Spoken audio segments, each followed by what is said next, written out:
happens with this podcast just happens. Yeah, Just flying by the seat. like the film. I'm so happy you said that. Holy fuck. Whoa. That's good. Happy Halloween, everybody. Spooky. I'm the only one that came in costume, so it's pretty fucked up, but Yeah. I guess we didn't explicitly say, hey, you should dress up. I mean, you days could. before Halloween. Pause buttons exist. You could very much still dress up. I mean, you'd have to dress up. I'm dressed up. Okay. I'll dress up right now. 1 sec. You'll find something. He's looking. I'm a camera. Oh, he put a lens on his face. I gotta find the A lens cap. Yeah. Oh, that's right. I gotta find the lens that cap goes to. Just call me El Capitan. There you go. You're a great big mountain in, I think, California. Perfect. I can't go anywhere without being called fat. Hey, we got Yazomite over here. Yazomite. Is that what it is? I have Yellowstone. Yosemite. Oh, sure. Like Sam. If that's the way you want to bastardize it, for sure. Oh, that's what I'm doing. Yazomite. Yazomite sounds like a gem that you get in Minecraft. Yeah. See, that's why it makes sense. I got some Yazomite here. Hang on, I'm gonna make this portal to hell. Halloween special. Wow. Happy Halloween to anybody listening to this on whatever day it ends up available to listen to. Halloween. It will be on Halloween, which is believe good. it or not, we're going to put it up right on Halloween. Thank fucking Christ. So because what's happy the Halloween. point? And if you're listening to this after Halloween, this means nothing to you. Well, Go home. I would ideally it still means something, just less. Well, yeah, that's true. You know? You should really, this is going to be like the episode people only listen to once a year. I don't stop speaking immediately on November 1st.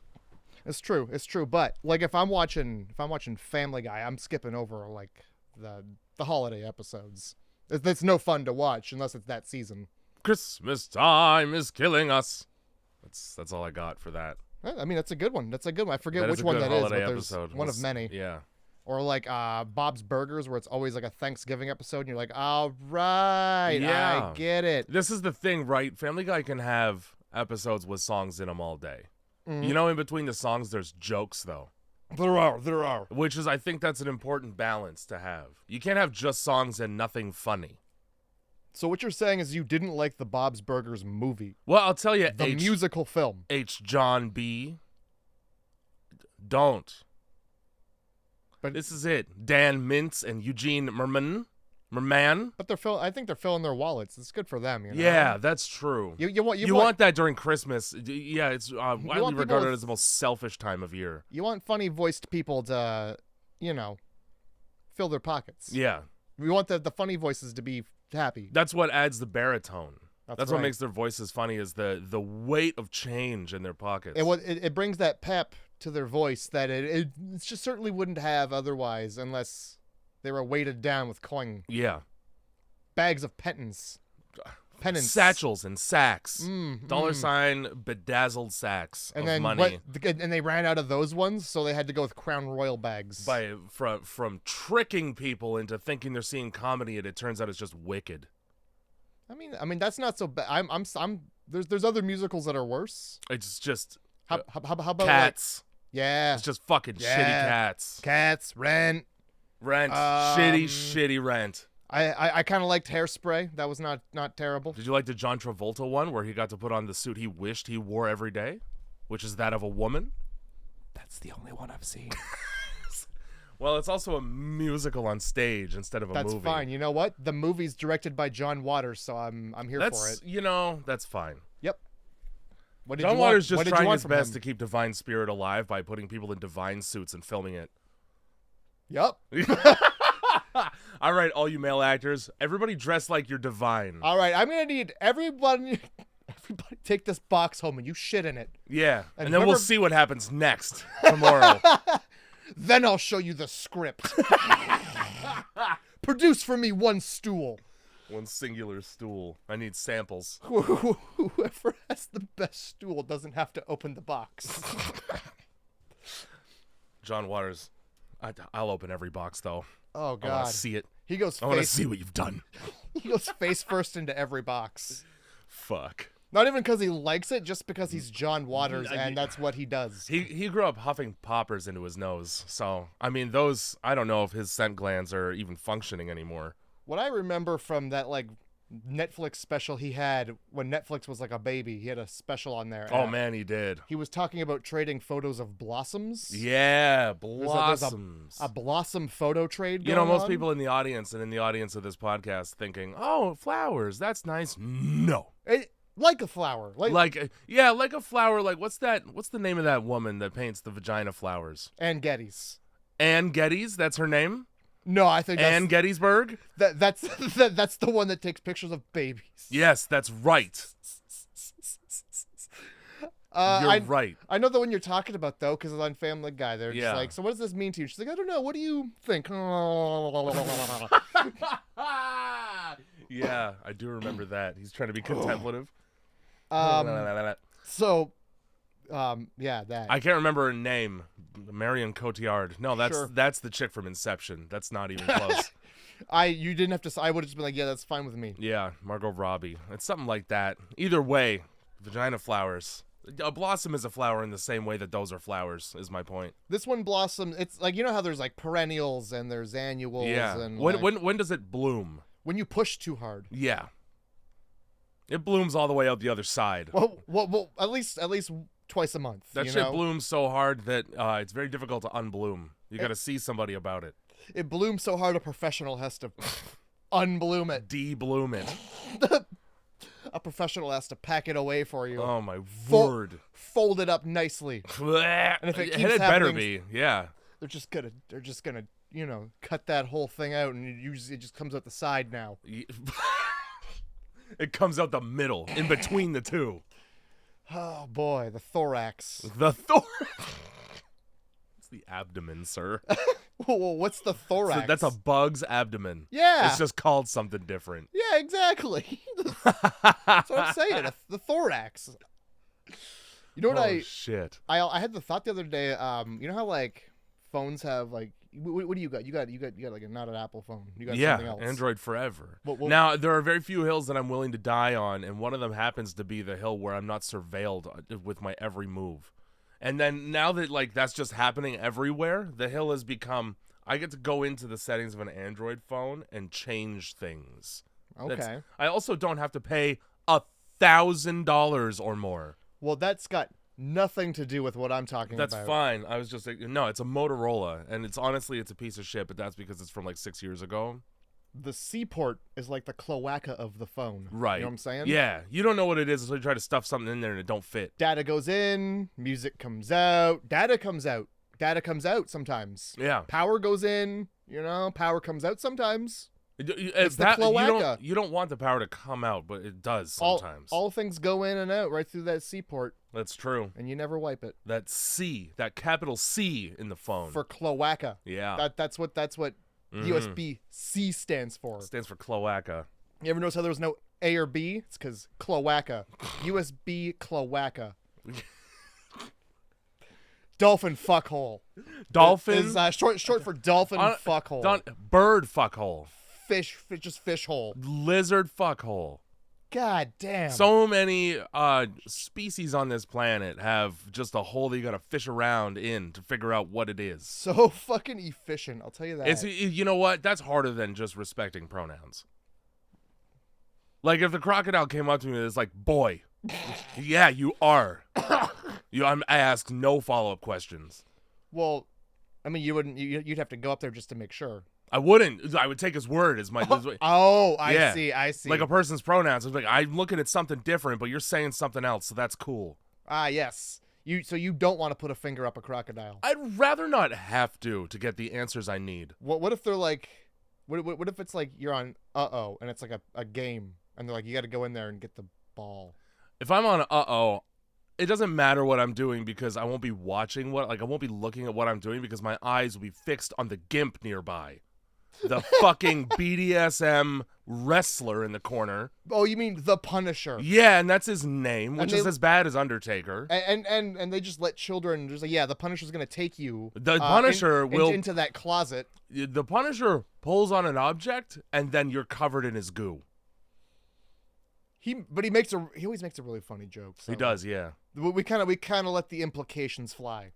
Well, And are they implications or are they just literals at that point? your child is down there, and here's my goo. Yeah. It's coming to you in a minute or two. All right, what fucking movie did we do, Jay? All right, What? for the bonus. We hit random. We hit go random on the viewer suggestions. Grindhouse Movie Club episode. All right, which now correct me if I'm wrong, but I believe this to also be the 100th episode. It is the 100th episode. How do We you like made that? it to 100. Took 2.5 years. We didn't make that happen. You know, that wasn't orchestrated is the word. No, it No. happened naturally due to my painful absence from availability. There we go. Which, And I mean, I'll take full responsibility for the fact that sometimes I am exhausted. this guy's got a fucking life. When over I here. get a cold, it lasts for 2 months. This little baby's got a baby cold. Yeah. We Anyway. did VHS. This Halloween, VHS. Now, I Thanks need for to... suggesting this fucking film. I gotta say a couple things here. Oh boy. Number one, Oh boy. this might be the best example of a movie that in my head was better than it is. Mm-hmm. This might be in 100 episodes of the podcast, the number of times that I or you have said that. This might be the best example of a garbage fucking film and the Mandela effect that existed in my head because I was drunk at age 20 when I watched it. Oh my god. In a basement where it was dark. I remember things about this film, but then there are a lot of things I don't remember about this film, and that happened to be 80% of the film. Let me tell you, you're bang on with that assessment. I remembered 2 things that I was like, these are cool things. My brain must have repressed like child sexual abuse the rest of the film. I just remember there being like a succubus and her head kind of splits open. Yeah, well, you That's- get that. That's all I remember about Yep. that part, and that's all I needed to remember, and now Yes. I know the truth. That's right. And now You remembered 30 of the 60 good seconds of a film here in the middle of 2 hours of movie. Let me explain to you here's Okay. a good example of how Lay it on me. badly I forgot this. Yeah. I thought it was 3 movies, not 5. I also thought it was 3 movies and not 5, Jay. I believe I said it even on the podcast maybe at one point. Well, I'll tell you what. We got to movie 3, or we got to video 3 in this, and I looked. I'm like, we're still an hour left. Now, Yep. how long is this one? Yeah. And it just keeps it's coming. And like that coming. one, the one in the middle is like the shortest one. Yeah. It's like 5 minutes. And then, okay, here's more. VHS, though. So, VHS, for those who don't know, was a widely regarded, that's another important part here. Regarded. That's Yeah. a nice word to use, It was Jay. widely and deeply mentally regarded as a Highly. good anthology film that was made very low budget and got extreme popularity after the fact. Now, Replace the G with a T. this has almost entirely to do with a website called bloodydisgusting.com. Yeah, nice fucking movie, Bloody Disgusting. Nice fucking film you made here. Given the nature of their website, the last time I looked at it, this movie's about on par with what they think is good. Yeah? This is good for people who torrent B movies that they find at Cinema One for the cheapest. All right, well, content warning. This movie's pretty fucking rapey. Oh, Nice Oh, film. big content warning on Nice- the 100th nice- episode of Grindhouse Movie Club. Yeah, thanks, Bloody Disgusting. There You made are- the rapiest film I've ever watched. There are, not is, rapes, plural. Like a snake. Like a yeah, snake would say like it. a snake in the grass would say it. Yeah, and like also- a snake in a tree with apples would say it. Also, there's people saying racisms. Plural. Oh yeah, I only heard the one. Oh, there's 2. Oh, good. Nice film, Bloody Disgusting. Yeah. Nice fucking film you're producing. Didn't have a lick of concern about using those words. Movie reviews, but also here's our movie. Here's VHS. It's a rape tape. It's a series of rape tapes, as it turns out. This And is- some of them are put together into a longer rape tape. This is one where the label's been peeled off, and then another label's been put on there, and just like something's been scratched out. But then underneath is just like Yeah. South Park. Don't watch. South Park, yeah. South Park for dads only. The dads only episodes. This is the one you accidentally leave in the VCR when your family comes over for dinner, and they go to throw on the television, and instead of like an awkward conversation, you get arrested. Yeah, I was gonna say the police come. Yeah. And they look for the body. And you know what? They'll find one, because nobody who makes any of these is a well-hinged person. I don't care. Oh God. Well, here's what they did. They were like, here's my idea for a film. Tapes. Rape tapes. And they went, are they rapey though? Are they really rapey? And they go, they're the rapiest tapes I could make. The rapiest imaginable. Okay, a common thread throughout every single one of these short films is tits being exposed against the will of the person who's having them exposed for them. I say for them, because it wasn't them doing it. Well, I mean, coercion counts. All right. I'm counting coercion here regardless. My point is, you see more tits than you do good film in this film. You see more tits in this film than like a Motley Crue documentary on the times they saw a lot of tits. And it's called Tits. it's called Motley Crue Tits. Up and down the avenue. Up and down. We call you Dr. Feel Tits.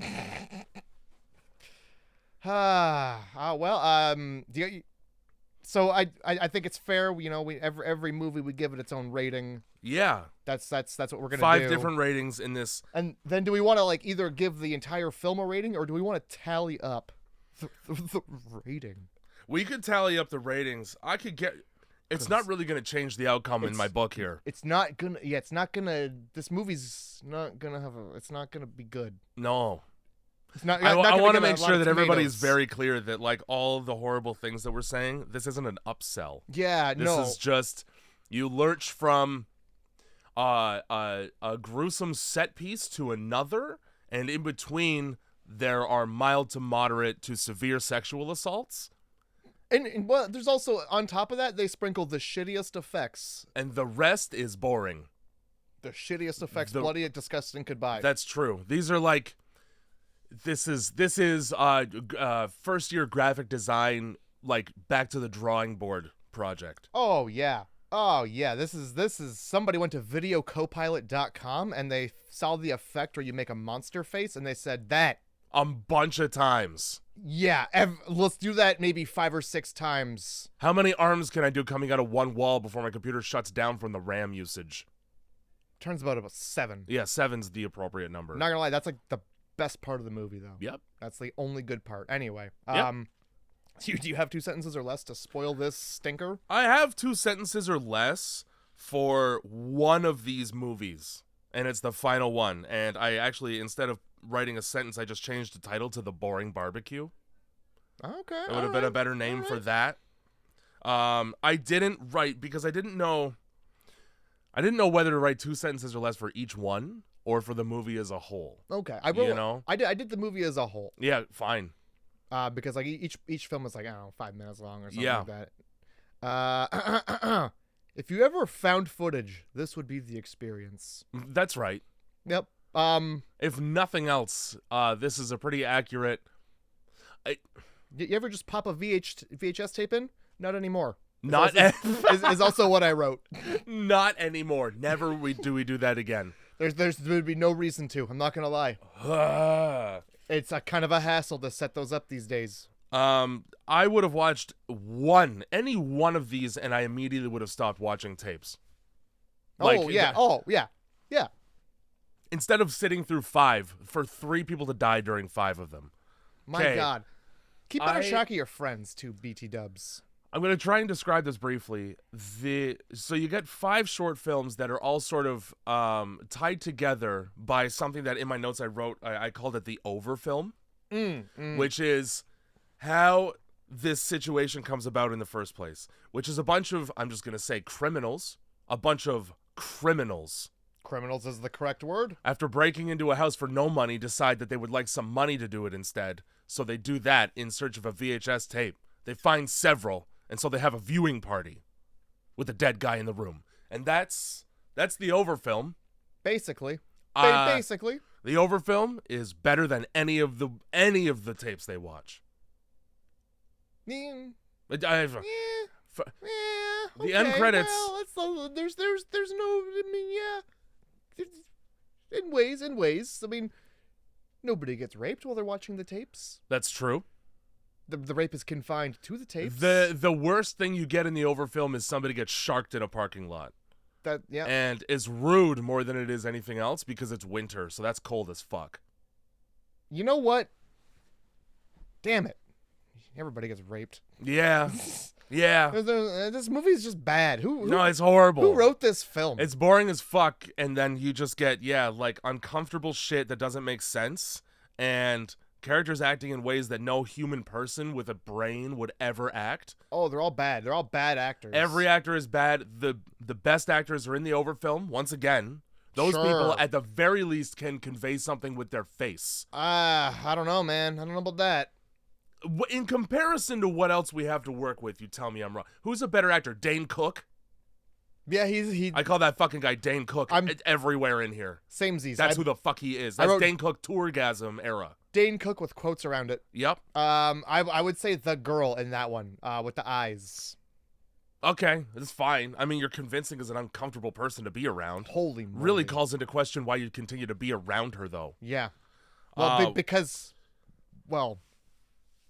Actually, I do have... that word we've been throwing around like candy at a holiday fair, you know? That's why. That's the reason. I do, actually, looking at this now, I do have 2 sentences or less. Rock and roll? But it's the first note in my book. Lay it on me. Found footage. The only genre where rubbing a camera on your cock and balls while it's recording is the best way to open your film. Every single one of these starts with the camera down at cock or vagina air, like that level, that height. Only way to start a camera. That's the start position. You don't ever point the camera at anything that you're gonna record before you hit the button. It's the clacker board of poor budget. Non-verbal action. My dick. Well, when you hear my dick slap against my balls, you know it's good to go. When I crank this thing against my thigh halfway down because I got the hammer. Just the fucking rock on the end of a rope. Anyway. Fucking every single one of these, and even the overfilm starts with somebody who doesn't like. It seems like they've never used the camera in their hand before. It's always neat. Thanks for letting me hold this. Fuck. I just put the tape in label, don't record over the fuck tape. And immediately a shot of a bed that's clearly been fucked on, and no bed frame means consent was probably assumed as opposed to requested here. Yeesh. Yikers. And then as that part progresses, you find out that at least some of that consent I was 100% right on. Because the second that I hear a woman go, is that a camera? Oh, she hasn't been filled in, even though she's about to be. I'll tell you what. I knew she wasn't going to be filled in the second. It starts off with him checking to see if you can see the camera by sitting on the bed where she would. Fuck yeah. So just like every other found footage there's ever been, maybe not the Blair Witch, but every other found footage film, it starts off with making sure you know that it's a found footage film by showing you exactly what we're recording over.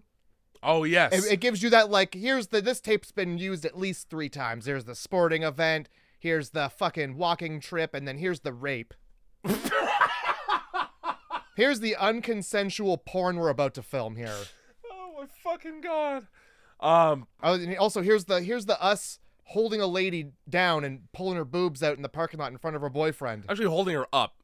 That's right. But yeah, nothing like a wintertime shirt lift to open up your it's not even a snuff film, honestly, because nobody dies on purpose. No. But it's a snuff film without the murder part. It's just a bad thing to do to anybody. It's a crime. Yeah, it sure is. It's a crime. It sure is. And doing it with like masks on makes it crimier. I like that they wear the masks for this. They're in broad daylight, and then as if the sun goes down, we don't need masks anymore. No, when they later break into a house and stay there all night and just expose their face. That's so good. Film their goddamn crime too, by the way. Yeah, they filmed their crime. They filmed their crime on the same tape that there was another crime before that. That the guy didn't say, yeah, you could tape over that because he's visibly pissed off about it later. Which means he was going to save that crime for himself. The rest of the crimes they're filming are crimes that they're selling for $50 a piece. Yeah, we'll get to that because I had to crack my head against the skull. I hated that. Fucking just slam it on the wall. I hated that shit so bad. Some 20-somethings vandalizing in the way I got out of my system at age 14 when I lived in Godrich, You mean which is quick cuts of baseballs hitting baseball bats yeah, smashing windows? just breaking exterior glass. When I lived in Godrich, right, and like it fucking even younger, honestly, I was in 6th grade. We used to take these old rusty rotors that we found on the side of the highway, and we would throw them through the shed windows of my neighbor at the end of the street and run. Smart. You probably cost them a lot of money. So now they're 20. Now I'm 20 and I go, that's probably a shitty thing to do to another person. Not these people, no. No. Well, this is what happens when your parents don't love you. None of these people have parents. Well, yeah, no. Demolishing the most breakable parts of a house, like, they're inside of it, all right? It gets established that they're trying to scrounge together a fucking meager amount of pittance for petty crimes, pretty petty crimes. Stuff they can pawn, I think is what they're looking for. With the exception of the grievous sexual assault. That one doesn't really fit because that's... And then they go on to say, yeah, we've been doing these for $50 a pop. I've done it maybe 25, 30 times. That means that you have made $1,500 off of a shockingly 25 to life number of assaults on people. This is the kind of shit you can't. One of these things, increase your cost, all right? Ask for more. Christ. All right, the scene is, so they're back from doing all their crimes. Yeah. And they're chilling in their pad and they're Yeah. watching their boob tape. And I've been saying this for years and years. When you have a mustache this bushy and nothing else going on, you're a predator. You are and this guy is the scariest man in the whole group. They're driving around, and he has this look in his eye, like before they even bring up the fact that he is potentially cool with committing murder. Very casually, like, I'll handle it if it needs to be handled. Right. I can see in his eyeballs that he has seen it happen at least in the past. Oh, for sure. Let alone done it, but probably also done it. That mustache is to cover up his like poker face, you know? Yeah, his face. He doesn't want to let you see that he's upset. It's all right here, you know? He gets the most upset when he gets interrupted repeatedly. The angriest that he does. gets is when nobody will listen to him. All right, I'm gonna act this out for you. Yeah, right? let's go. I transcribed the script right here. Okay. So, scene. They're sitting there watching they're watching the sexual assault they just group performed on this young lady in the parking lot. That's right. Exposing her boobs to the camera. I mean, I'll take a bat to the head to pull my chick's shirt down if this is happening. Oh, That's yeah. fine. They pull up her shirt. It's terrible. It's a terrible fucking thing to do. It sure is. They're terrible. Here's your first glimpse at one of many pairs of tits in the movie, most of which are once again shown without express permission. Mm-hmm. So, okay. They're watching the tape. All right. And so he goes, "That's why I chose her. She's got great tits. You're a boob psychic. It's like you're a boob psychic." And he says, "Well, we've done this so many times. Dude, we get $50 every time we do this." That's about how well they act. And scene. Yeah, perfect. Ian McKellen. I took you right to the scene. I felt like I was there, and I hated it. Oh, as you should. Also, and like again, about as well as the scripts, any of them are written. Right there. You might as well have looked directly into the camera and just said, "We're doing this for the 31st time. It's been $50 a piece so far." A reality porn website gives us $50 to assault people. I am sitting in a chair. We are sitting in a chair. We are the Basement Boys. The Basement Boys. You better watch out. We'll pull your tits out. Quick clip of one of the windows in the house they ransacked having blood on it with no explanation, like that's supposed to be frightening. Ooh, spooky blood. Some blood. Nobody goes, "Why is there blood?" Nobody goes, "Why is this company buying these tapes? It's crime." Like, nobody goes, "Is somebody going to investigate this? This isn't reality porn. This is terrible. This is just reality." Yeah, which is not good. No. I'd rather what happens in reality porn. At least she's got a smile on most of the time. Yeah, at least they're interrupting her at her job, you know? Yeah. Giving her Or a trying to break. get her unstuck from a machine. That's right. People always get stuck in machines. Yeah. Machinery. And that's when you want to have sex with them. It's when they're stuck in machinery. Yeah, that's when. Because, I mean, it's less movement. God, anyway, so he's like, oh, man, you guys think getting $50 to expose women's breasts against their will to the camera is good? Oh, yeah. Well, I've got something better. And they're just like, well, you know, sometimes we get more money. We got to start doing upskirts. And he's like, I'll get you more money. Well, if we just do upskirts. The guy really just wants upskirts. The same guy who tried to covertly record banging his girlfriend, at best, at worst, not his girlfriend. At worst, somebody he paid to be for an hour. Yeah, but didn't pay the fee to record. The clearly. record fee, yeah. Also, I mean, if you're in a state where prostitution's illegal, you should have just said, there's a camera I'm filming because it's no longer a crime, it's pornography. Like, just do that. Yep.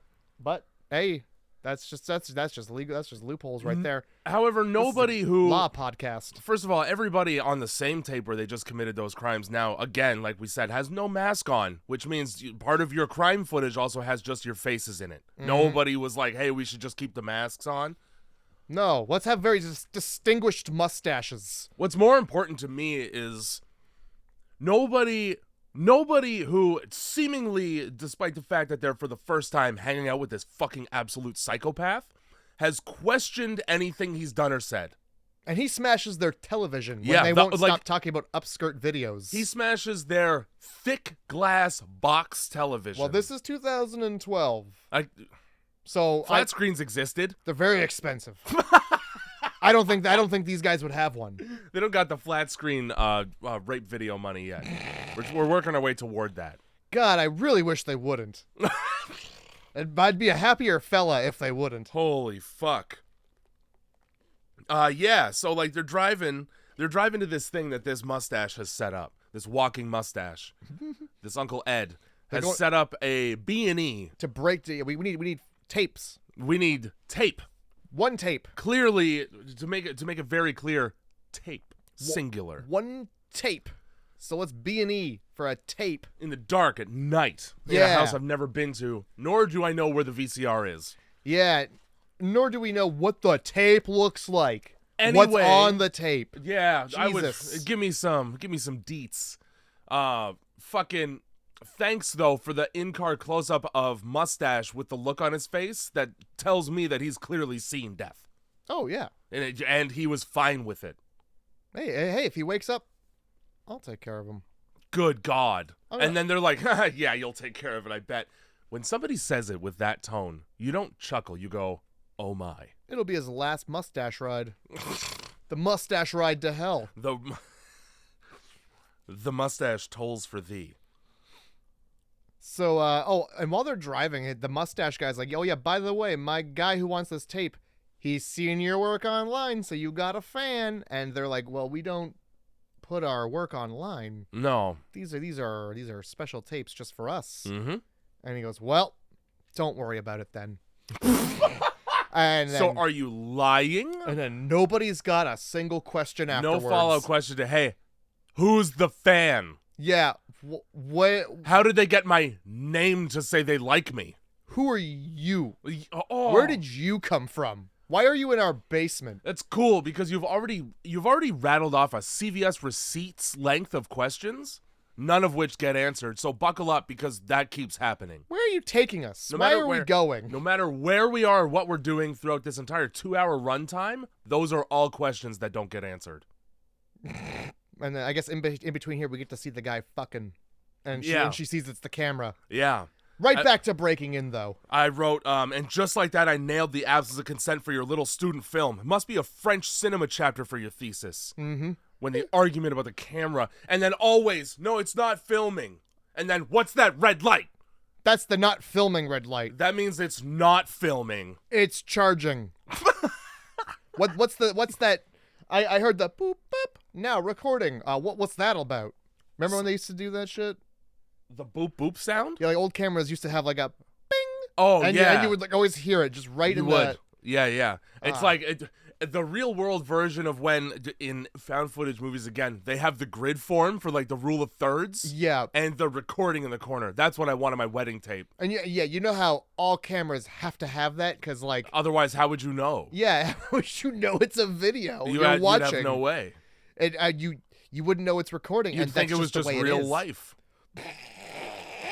What is this moving picture? Oh, Said- it's a video. Oh my god. Said everybody watched that train footage in like 1928. How did you get a train in here?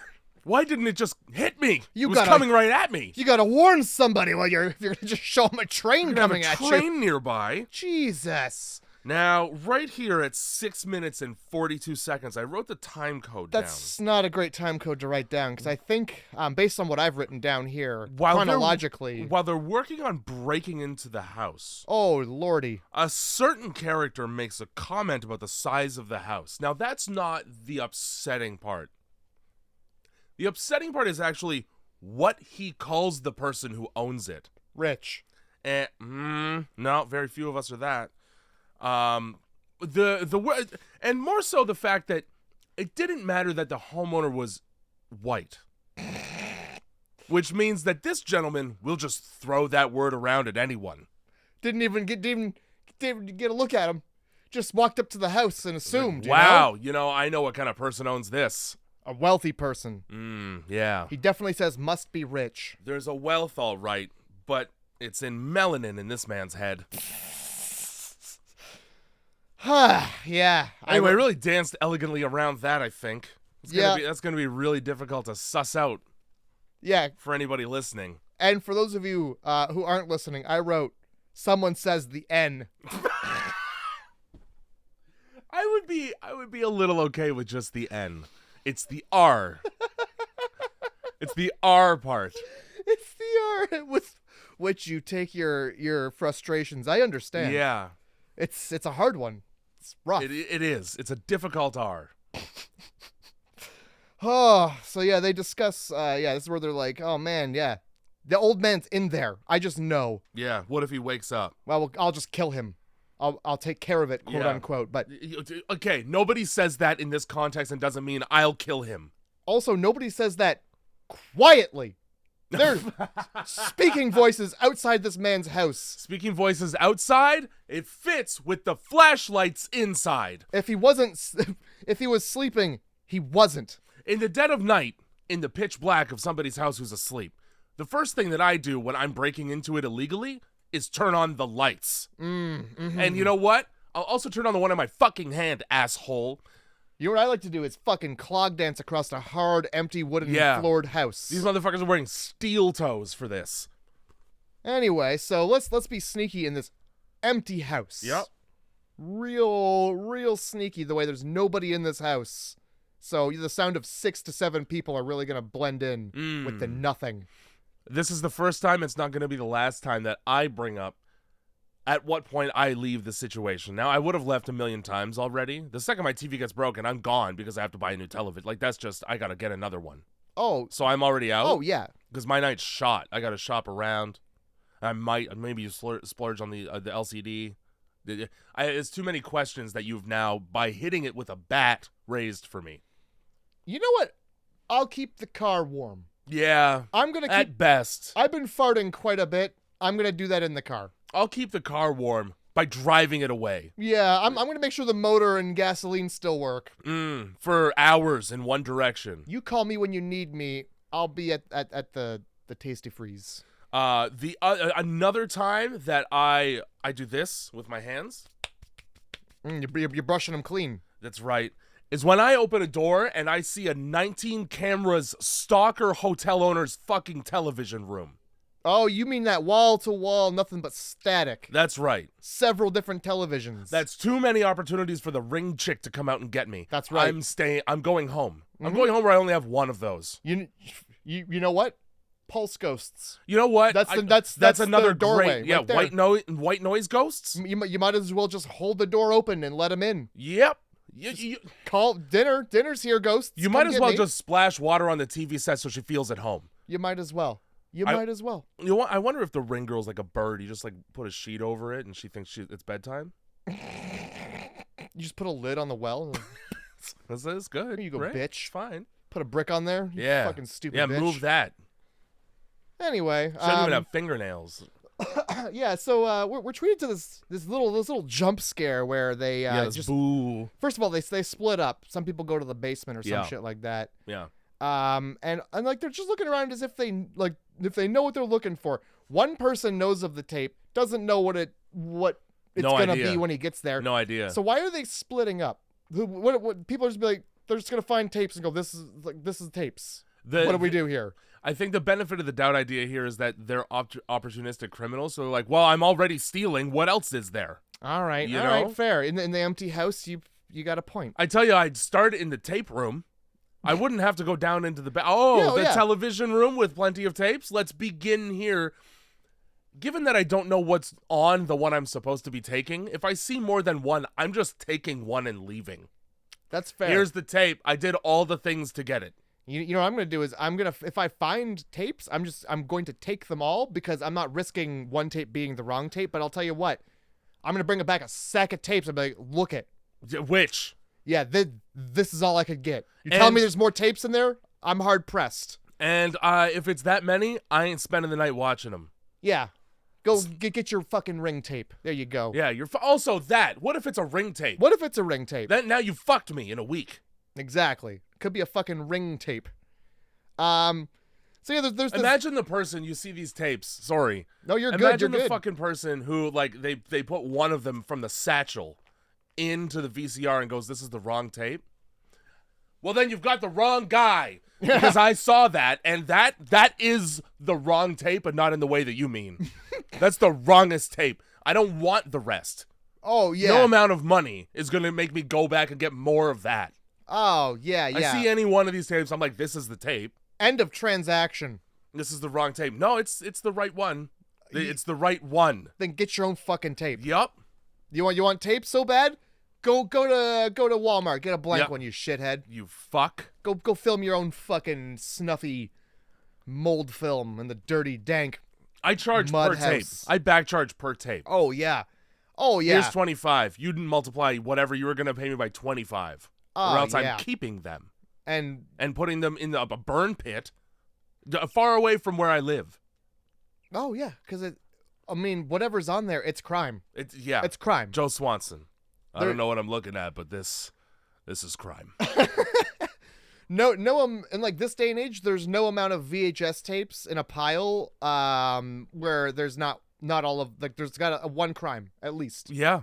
At least. Fuck yeah. Why else are you keeping this? So you can remember the crime. Where I'm going to call it the crime. Even and in 2012. you fill in the crime, what you think the crime is. Yep. Even in 2012. If I'm not pulling it out of a fucking literally a Peter Pan sleeve, because the only time I would keep tapes in 2012 is if they were in my closet from when I was 5.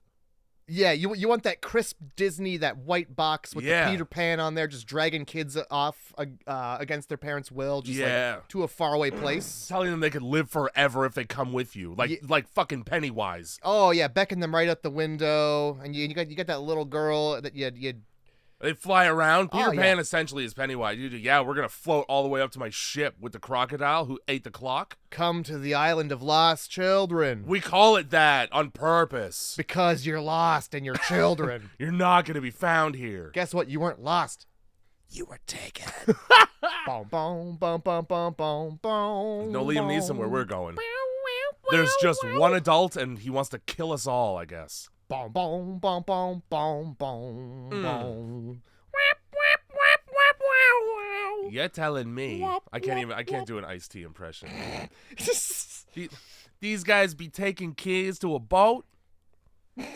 You're telling me this man's sneaking in people's windows, taking their children to an island of lost children, and there's a pirate there who's not into butt stuff?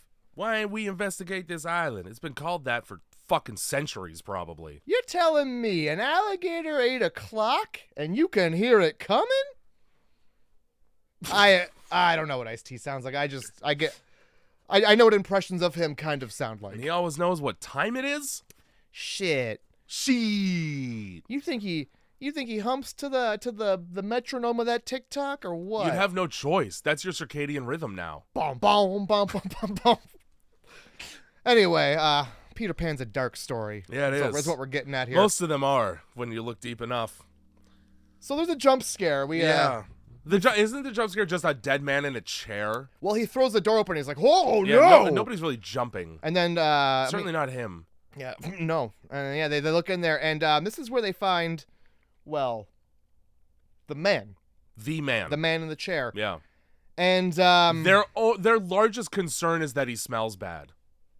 Not that he's dead. Not that you're in a dead man's house. This is also where it's 2012. Nobody's wearing gloves.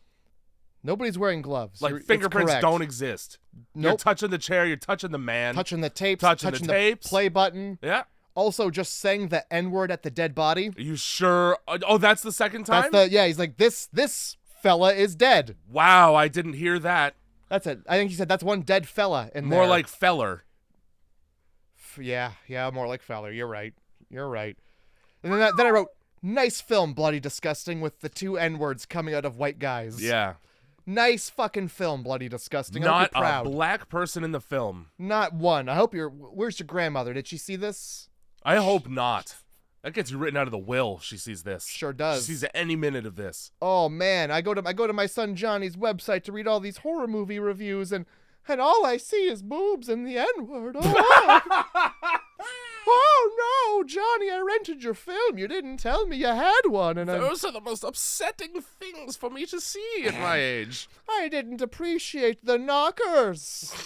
I would have preferred to see a rod.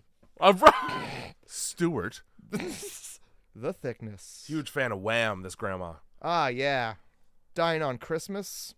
Oh, the ultimate last Christmas. Fuck. Anyway. Just all this.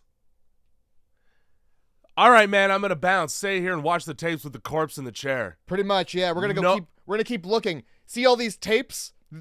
We're gonna keep looking in case there's more tapes. Yeah. Sit here with your back to the corpse while you watch tapes. Check these tapes because you know how I've told you nothing?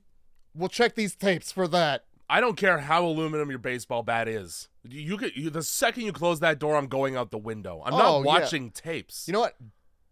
Why are we closing the door? I wouldn't even watch these tapes in a room where the bad smell was coming from something way less bad than a corpse. How about we gather the tapes up, watch them somewhere else? I wouldn't even. Oh, because dude, you fucked up our TV. That's why.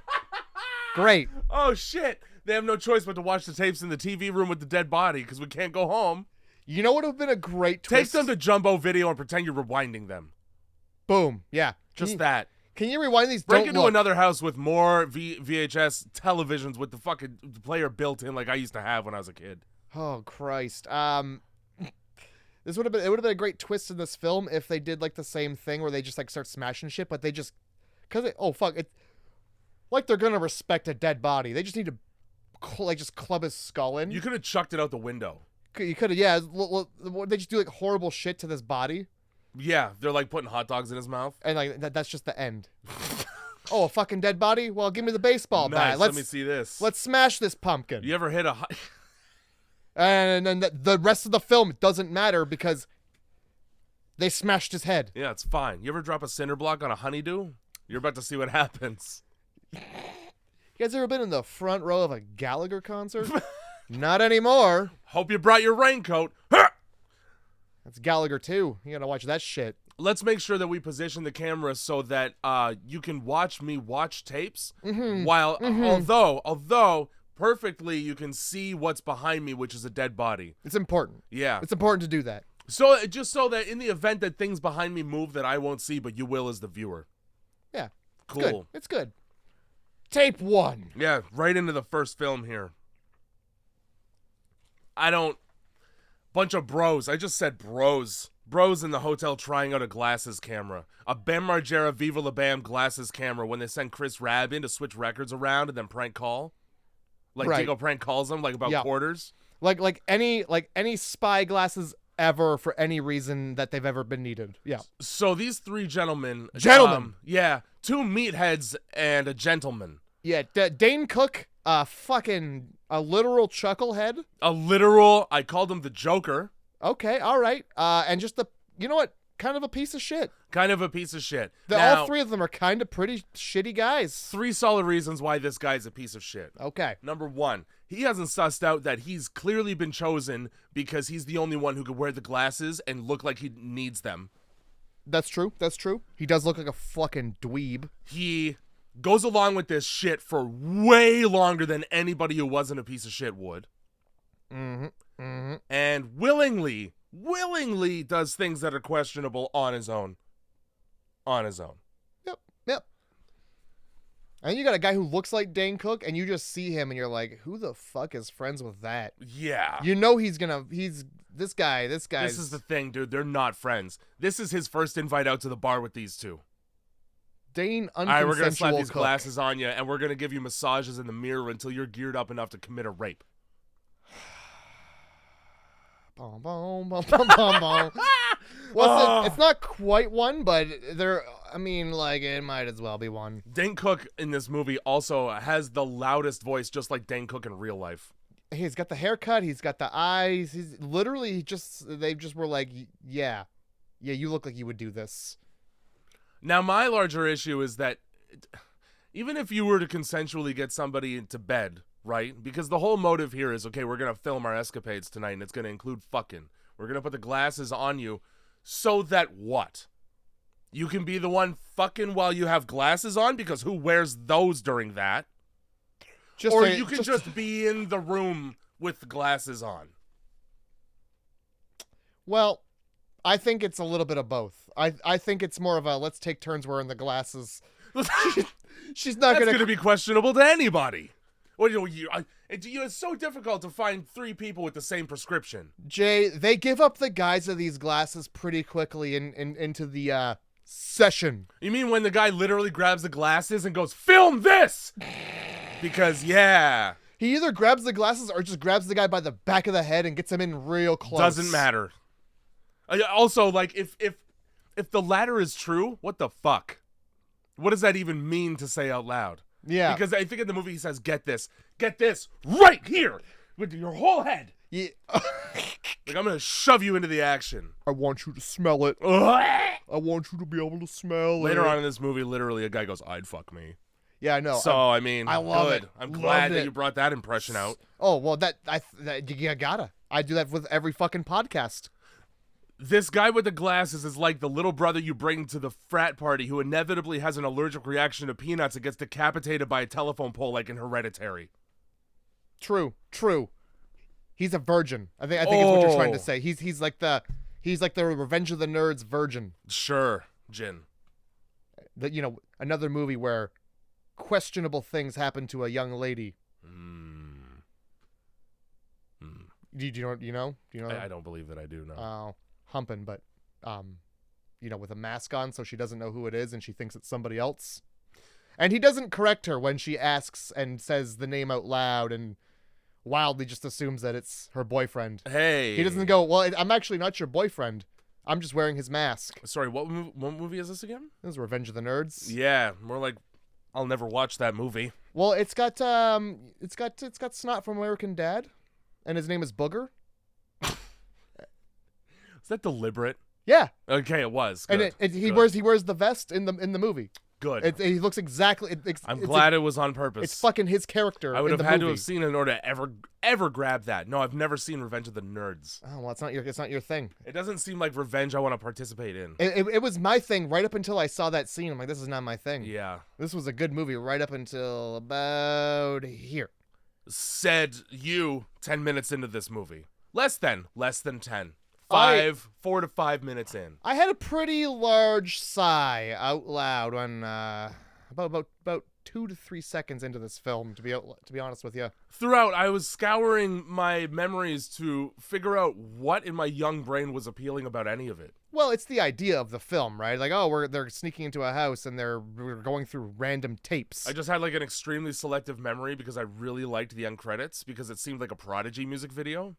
I think I kind of vaguely watched those before going, that's enough. Yeah. I mean, it was. Thank God it's over. Because they did the thing that you do when you don't know how to make a video for YouTube, so you just copy paste the same thing 5 times, like a pratfall 5 times. Fail Army Hell yeah. in slow Hey, motion, in slower and slower motion until it's boring. Gets the job done though. Yeah, if you want to pad for time. So as we're driving to this fucking bar, Yeah. let me scroll through my phone to show you just girl boobs and butts. Yeah, get ready for some of this in your mouth and face, probably. Yeah. See how this happened? This could happen tonight too if you play your cards right. We're bros, so we basically watch porn together. That's what bros do, right? Yeah, see these boobs? I saved all these off of Google. Holy fuck. And then they're walking. He's like, hey, roll on that ass. Yeah, Two yeah. feet away. Okay, his name's Clint. I wrote it. Oh my God. In the sentence where I wrote, there's no way this guy Clint is legitimately friends with these 2 absolute sexual Rottweilers who watch porn while they drive and point out any visible ass. Sexual Rottweiler. An excitable and uncontrollable breed.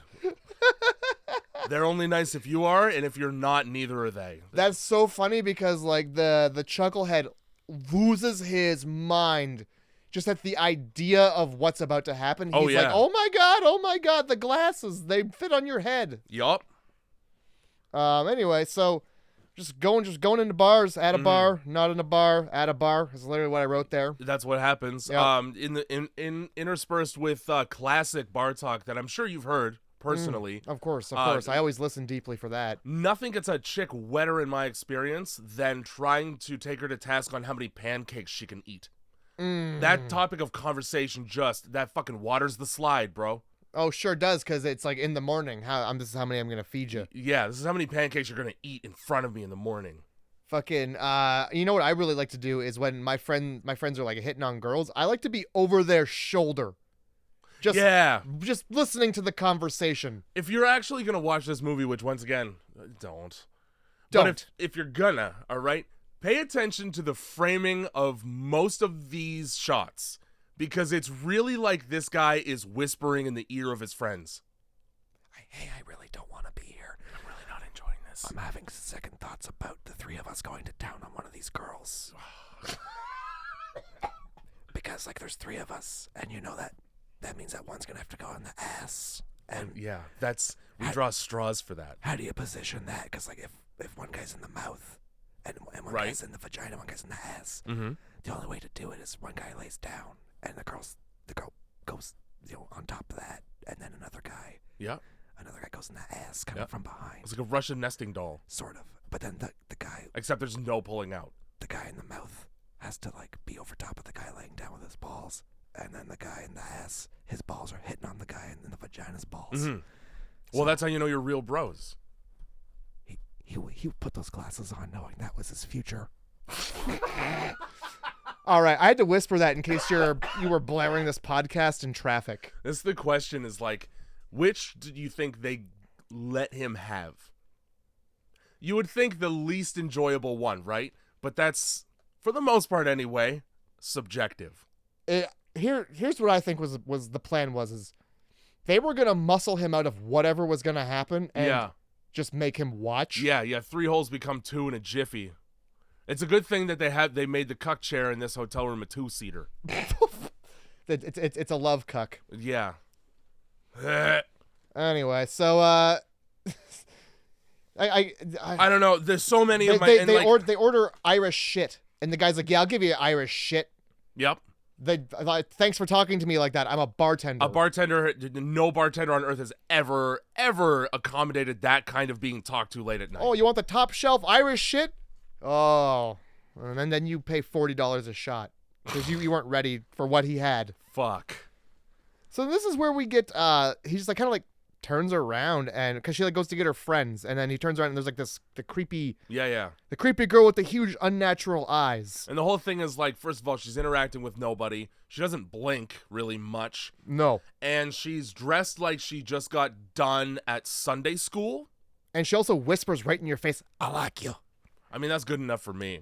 But it was also at this point I realized she's been following them the entire night. She has been everywhere. She was one step behind them in this bar when they like come in, they go down the stairs. He turns around and she's like coming in behind him. When they're going in, they film out the window. She's out out on the street, on the sidewalk. Is she? All right. Yeah. And she's also just like behind a pole, like Waldo, watching them as he's like watching his friend talk to a girl. It's more egregious when they actually get into the bar, but she's basically in the background of every single shot in the bar. Yeah. With the exception of every time Clint, which is like 8 times, goes into the bathroom to look at how drunk he is in the mirror. And you know what? Like, just in case you were wondering as a viewer, because you can't see him, if he's drunk, yeah, because when he looks in the mirror, he chuckles because he's drunk. And also his glasses are askew. Yeah, they are. He has to yeah, fix them, and that's the telltale. That's how you know. Yeah. What are you, drunk? Well, how level are your glasses? When they pull you over, if your glasses are like 45 degrees, oh, it's jail. over, dude. It's done. Jail. No, that's the field sobriety test. Yeah. Failed, and that's it. You're arrested. Barely. Here, put these glasses on. Oh my God. Fuck. You're out here driving like that? You think glasses go on like that, you shithead? I have a cauliflower ear. I don't have an ear. They just always fit lopsided. That's right. Yeah, I have no ears, sir. I don't have this any is hands. Discrimination, and that's how you get suspended with pay as a police officer. Boom. But yeah, so she's just like there. Big old unnatural eyes. I went back. I was like, I watched her follow him in, and she's just like, I like you. Yeah. I like you. And like beelines to that guy, the Yeah. scrawniest one. And I think if I was standing in a bar watching people and like somebody was looking at me with the eyes this size, I'd notice in my peripherals. Yes. That wouldn't, she's not being secretive. She's literally Waldoing behind 2 people. There's something very legitimate about the idea that you can tell that somebody's staring at you without seeing them. Mm-hmm. How many times have you turned around and be like, that person's been looking at me for a minute? You like feel it burning in the back of your head for some reason? Yeah, and this is a magnifying glass against the sun. Yeah. Her eyes are massive. She looks like she's been starved and all of her water weight went to her eyeballs. She looks like instead of a succubus, she turns into a toad at midnight. She looks like those like really gothy paintings of like, they're like Bratz dolls where they just have like big fucking eyes. And Yeah. The people who collabed with Hello Kitty. Sort of, yeah, something like that. And they're just that's what I get. I get like I get like some deviant art goth. Yeah. In a sundress with nothing on underneath, BT dubs. Oh yeah, nothing. Just in case there was any wonder as to what was underneath, hair. How do you even get into a club like that? Like you're fucking naked. It ain't Halloween. Like, I put some clothes on, lady. This is an establishment, for fuck's sakes. Fucking bouncer's just like, nah, I can smell it.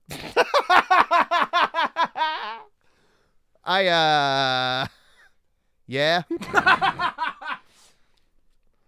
It's not a normal human being, so that joke hits. I don't care. Christ. So yeah, they I don't know, people he's like, all right, thanks for saying that to me, and then he just leaves. Yeah. I would do the exact same thing. This woman's like, oh, I must not have said it loudly enough. Yeah, oh man. I like you. Yeah, you like me? She's just Swedish. She's just She's fucking just Borat. Racist against Swedish people. She's fucking Borat. Yeah, she's Borat. I like, you know what? Same though. Like somebody comes in, I like you. All right, well, guess what? That goes one way. Are you trying to stay in this country?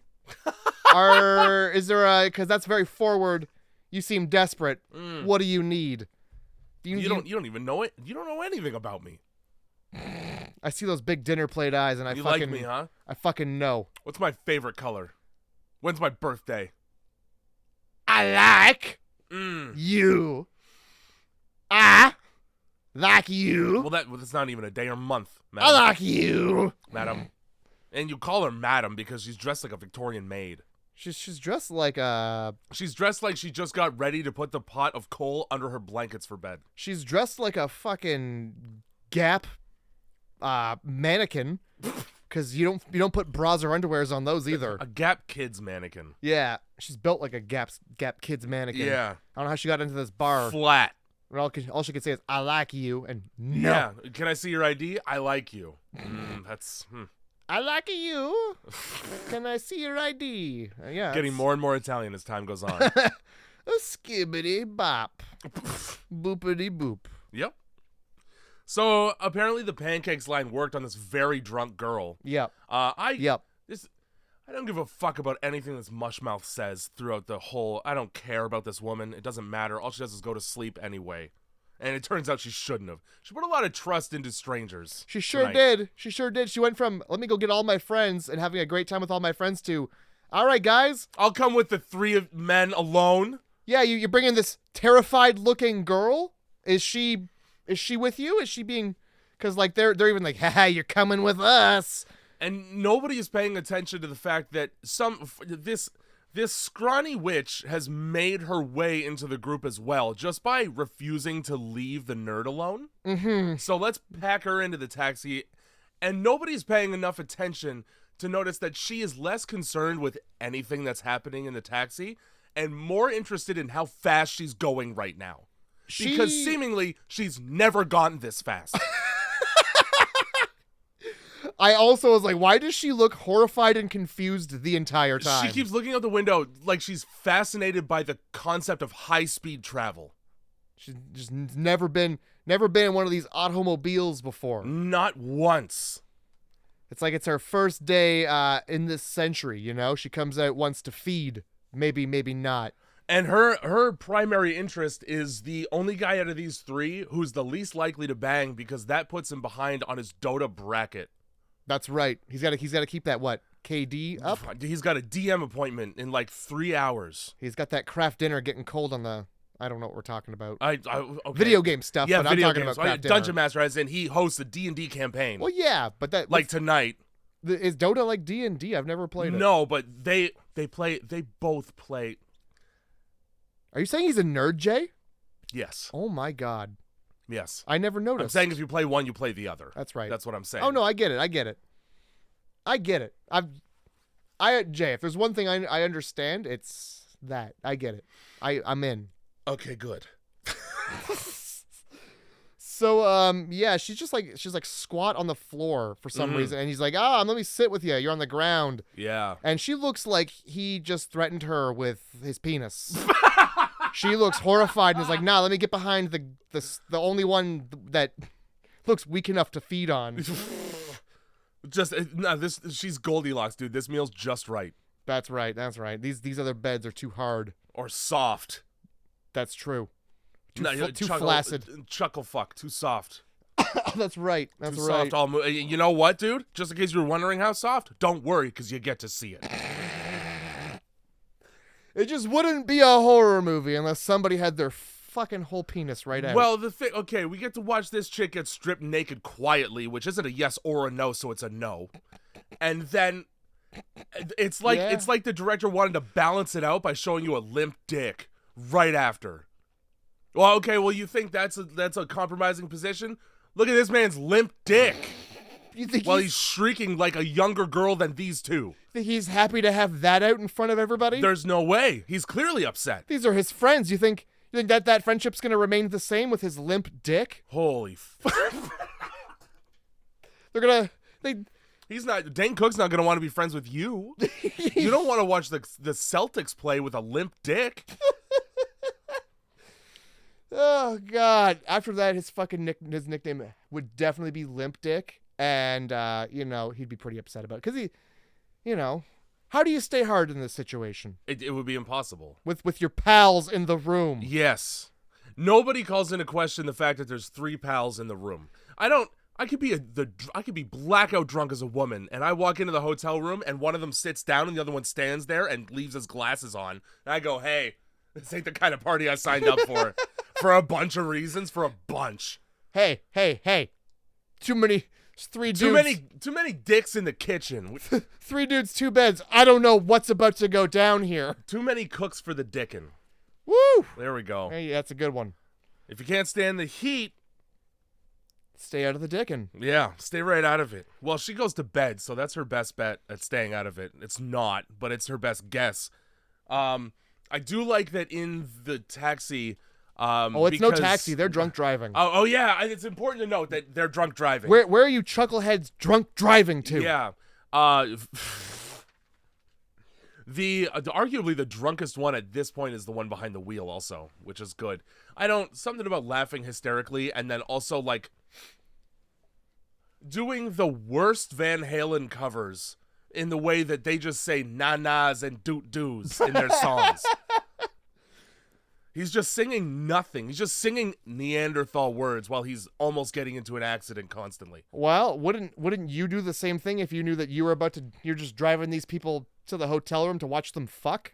Yeah, and just in case this woman, this creep of a woman, this lovely bones woman. Let's just call her a witch. She's a witch. All right, this fucking demoness, all right? She's not really loosening up in the way that I want. So here's some coke in your nose. Here's some fucking coke right up your nose.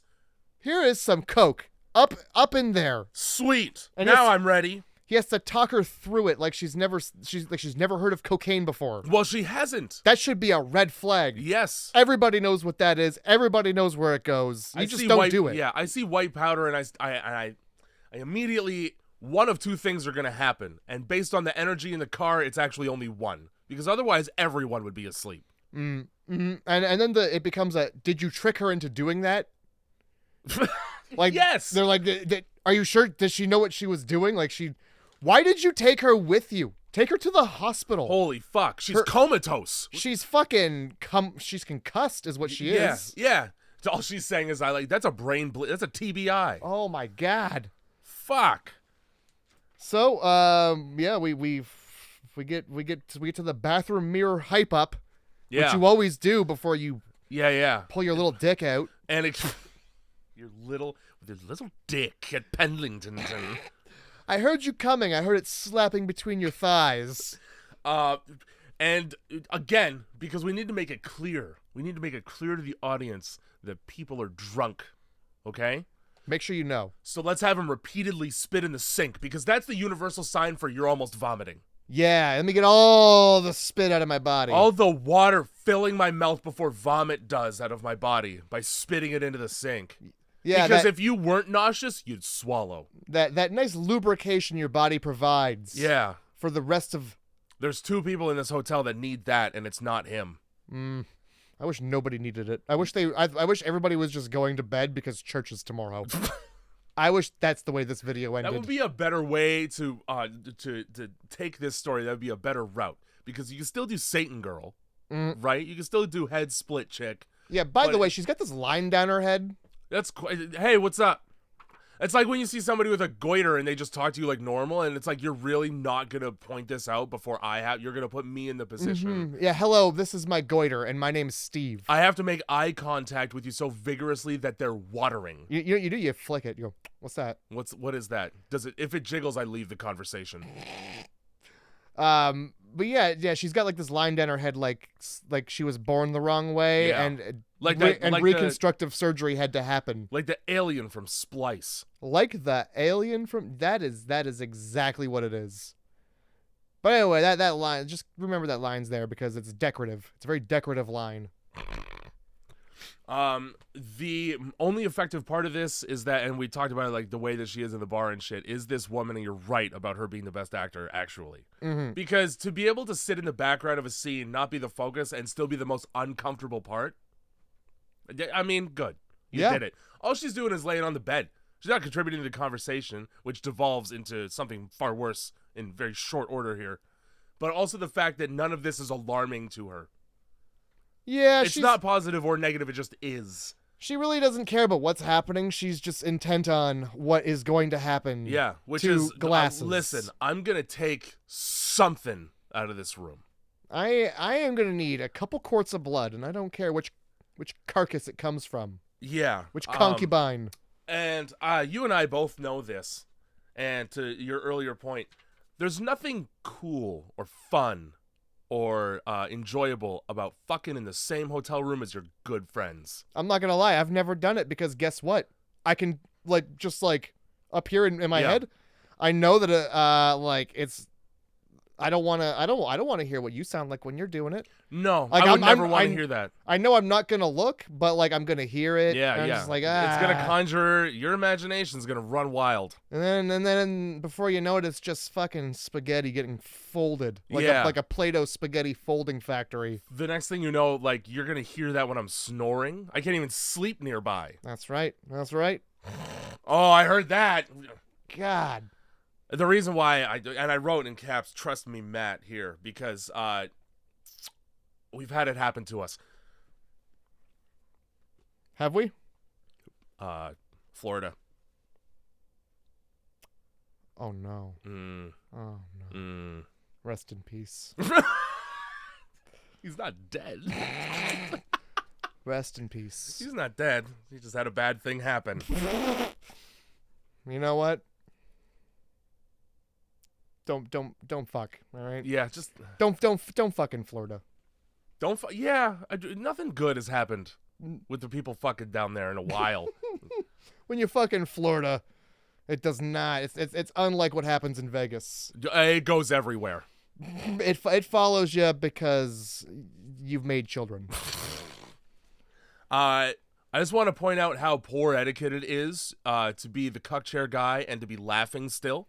Like hysterically, because he's either uncomfortable on salvia, Yeah. or just fucking, out of his mind, laughing because he knows what's about to happen and they don't. Yeah. It's happened before. The way that he responds to it, it's happened, but at least with these two. This is a routine. They have it down to a science, all right? It's not the first time he said the pancake line. Let's paint the picture, Jay. Yeah. The room. We've got 2 beds. We got a love seat. We got the guy I call the loser cackling on the love seat. He's a loser because he was unable to pull. Yes. Is what we'll say. And then you've got Dane Cook and you've got the bar girl. Yeah. And they are... One of them is in bed. They're good to go. One of them is very asleep. Well, not yet, but it happens. She is on her way out. Yeah. That doesn't seem to concern Dane Cook at all. Nah. Dane Cook in quotes, by the way. He's not in the film. It's not actually Dane Cook, but if you looked at him and then you watched the Tourgasm DVD, you'd be like, that's the same guy. That's Dane Cook, for sure. And then you got fucking glasses and eyes. This is how I don't know their names. It's glasses and eyes. Clint. And they're just like, haha, so they're fucking, huh? Yeah, he's just standing in the room. Yeah, I guess they really like each other is what he says to her, and she goes, well, I like you. And then he does sit on the bed fully clothed and say that, and then she responds that way. And then she sniffs him exactly like how a cat does with her whole mouth. You know when a cat doesn't like something it's smelling, so it just holds its mouth open? They smell and they pull back, and they look like they just ripped a fat toke, to be honest. Or they just smelled or heard a death fart. So I don't know if you know this, but cats have scent glands in the roof of their mouth. Mm-hmm. So that's why they do that. Yeah, but fun fact for everyone at home: cats can smell with their upper, and that's why they look shocked when you stink. And how the fuck you? How the fuck are you supposed to cleanse that palate? You just hold it open and hope to God the wafts out of there. The air that comes in is tastier. You're certainly not going to close your mouth around that smell. So that's, and then she falls asleep while Dane Cook is trying to get her randy with his tongue. Great. And Chuckles says something concerning. Chuckles, whose job it is as the cuck in the situation, is to keep the fuck shut up and then maybe beat off. I don't understand. That's really... Why doesn't he wear the glasses at this point? He might as well. Give him the glasses. Yeah, or if they're wide angle, you could get both beds at once. You could really line that up. If you had any cinematography in you whatsoever, you do a 2-shot. Yep. While they're getting both shots in the face. You get... While they're taking her to Paris to see the Eiffel Tower. Yeah, for one night. One night in Paris, and it's 2 dudes high-fiving over top of you, really respectfully. So what he says is, hey, it's really hard to take a girl's clothes off when she's passed out, eh? Yeah. Which, I mean, I wouldn't know. Me neither. It's information you don't need to have. No, it's not. It's not information you should share because now I know that about you. Then he says, and I mean, he's wrong, but he's also right. He says, statutory, dude. So, either he is wrong, or this is a much worse scene than even we thought.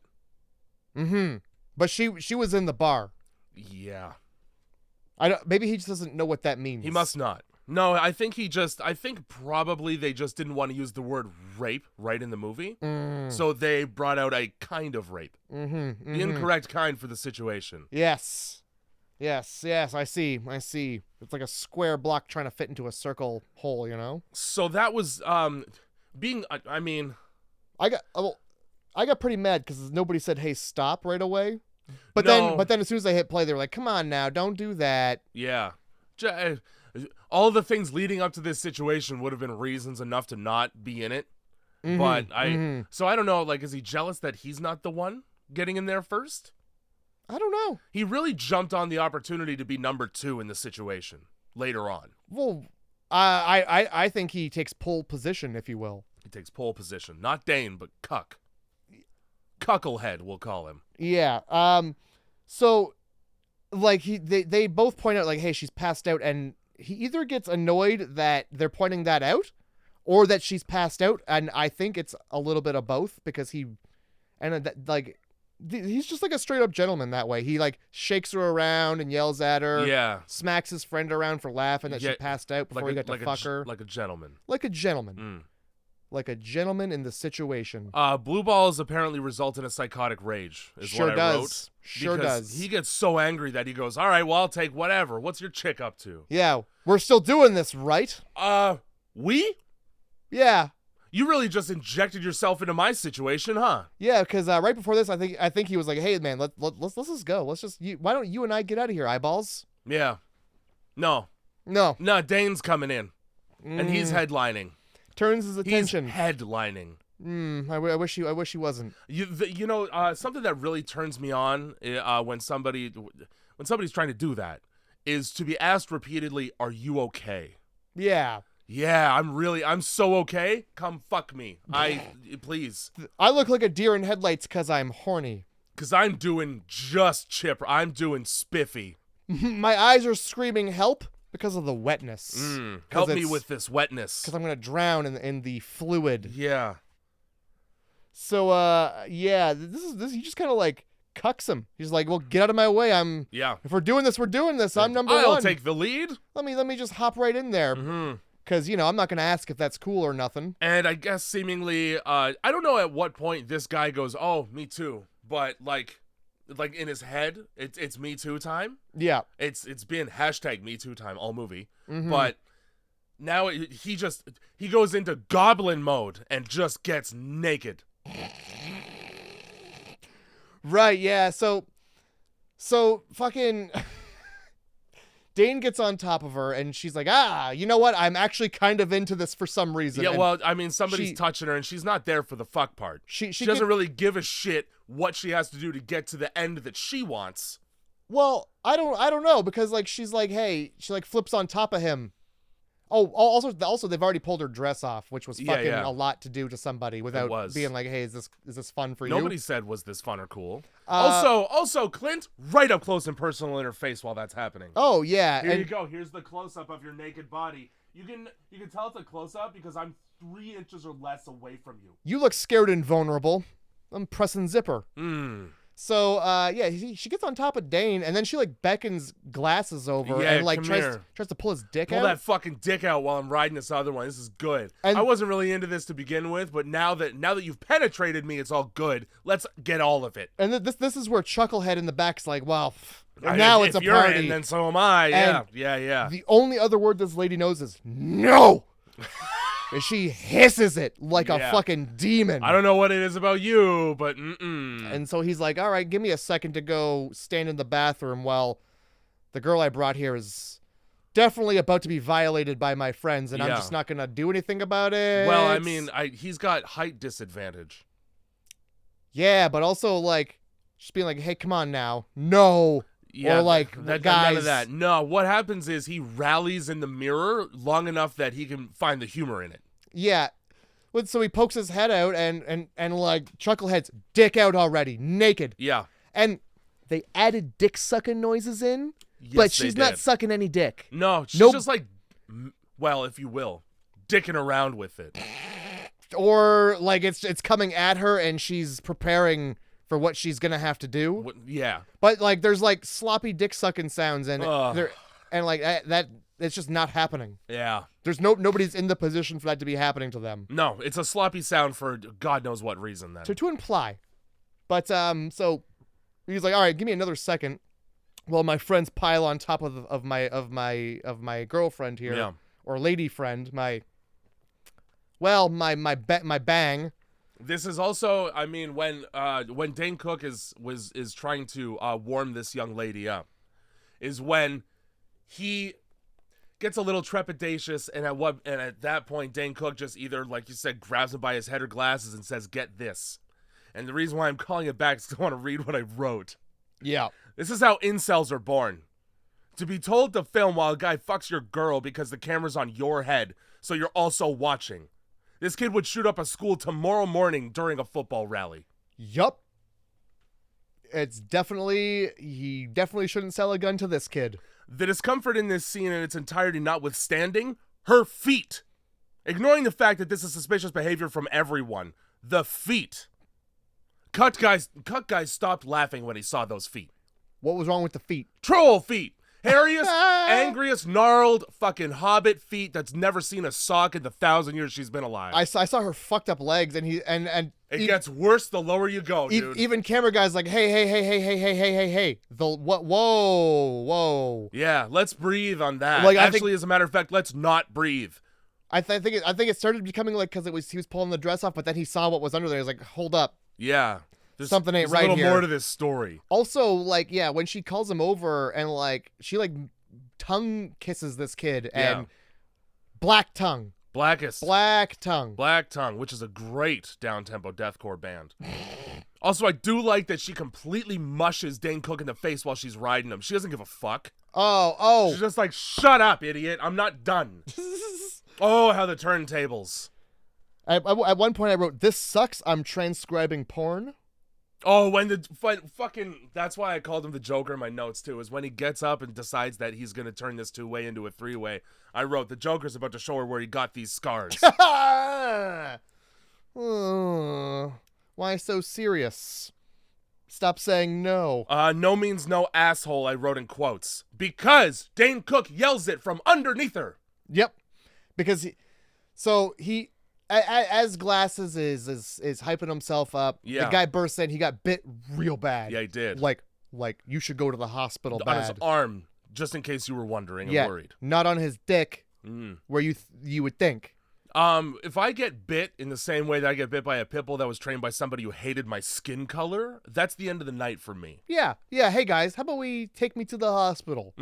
Put pause on this boner shenanigan. And let's get some medical help on this. And then like he goes out there and she's like, he's like, yeah, no means no. And I think she starts like ripping into him. Yeah. And like chest. At one point she like puts her foot right up on his face while she's tearing into him. And so my issue with this whole shit, right? This I think is supposed to balance everything. Like I said, it's supposed to be the redeeming part of the film.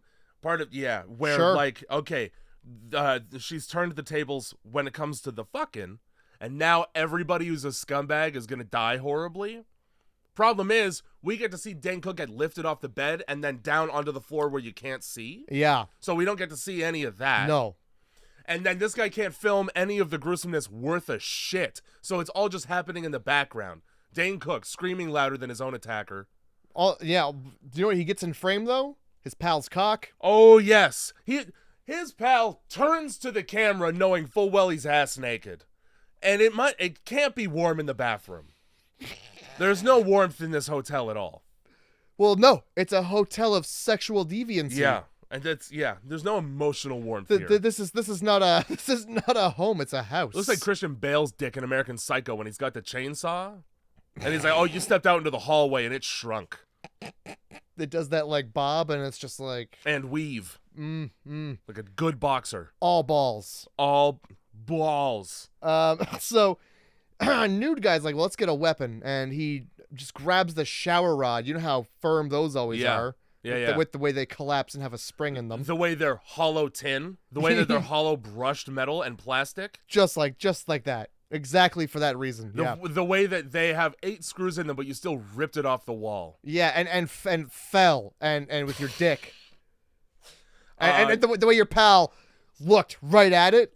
So that he made no mention because he's like, now's not the time. I'm not gonna point out the acorn. At any point, he could have just been like, "I'm sorry, guy. Let me cover my face. Let me cover the glasses so we don't see your flopper." This whole night has been a mishap, and it'll continue to mishappen until you put away that baby corn.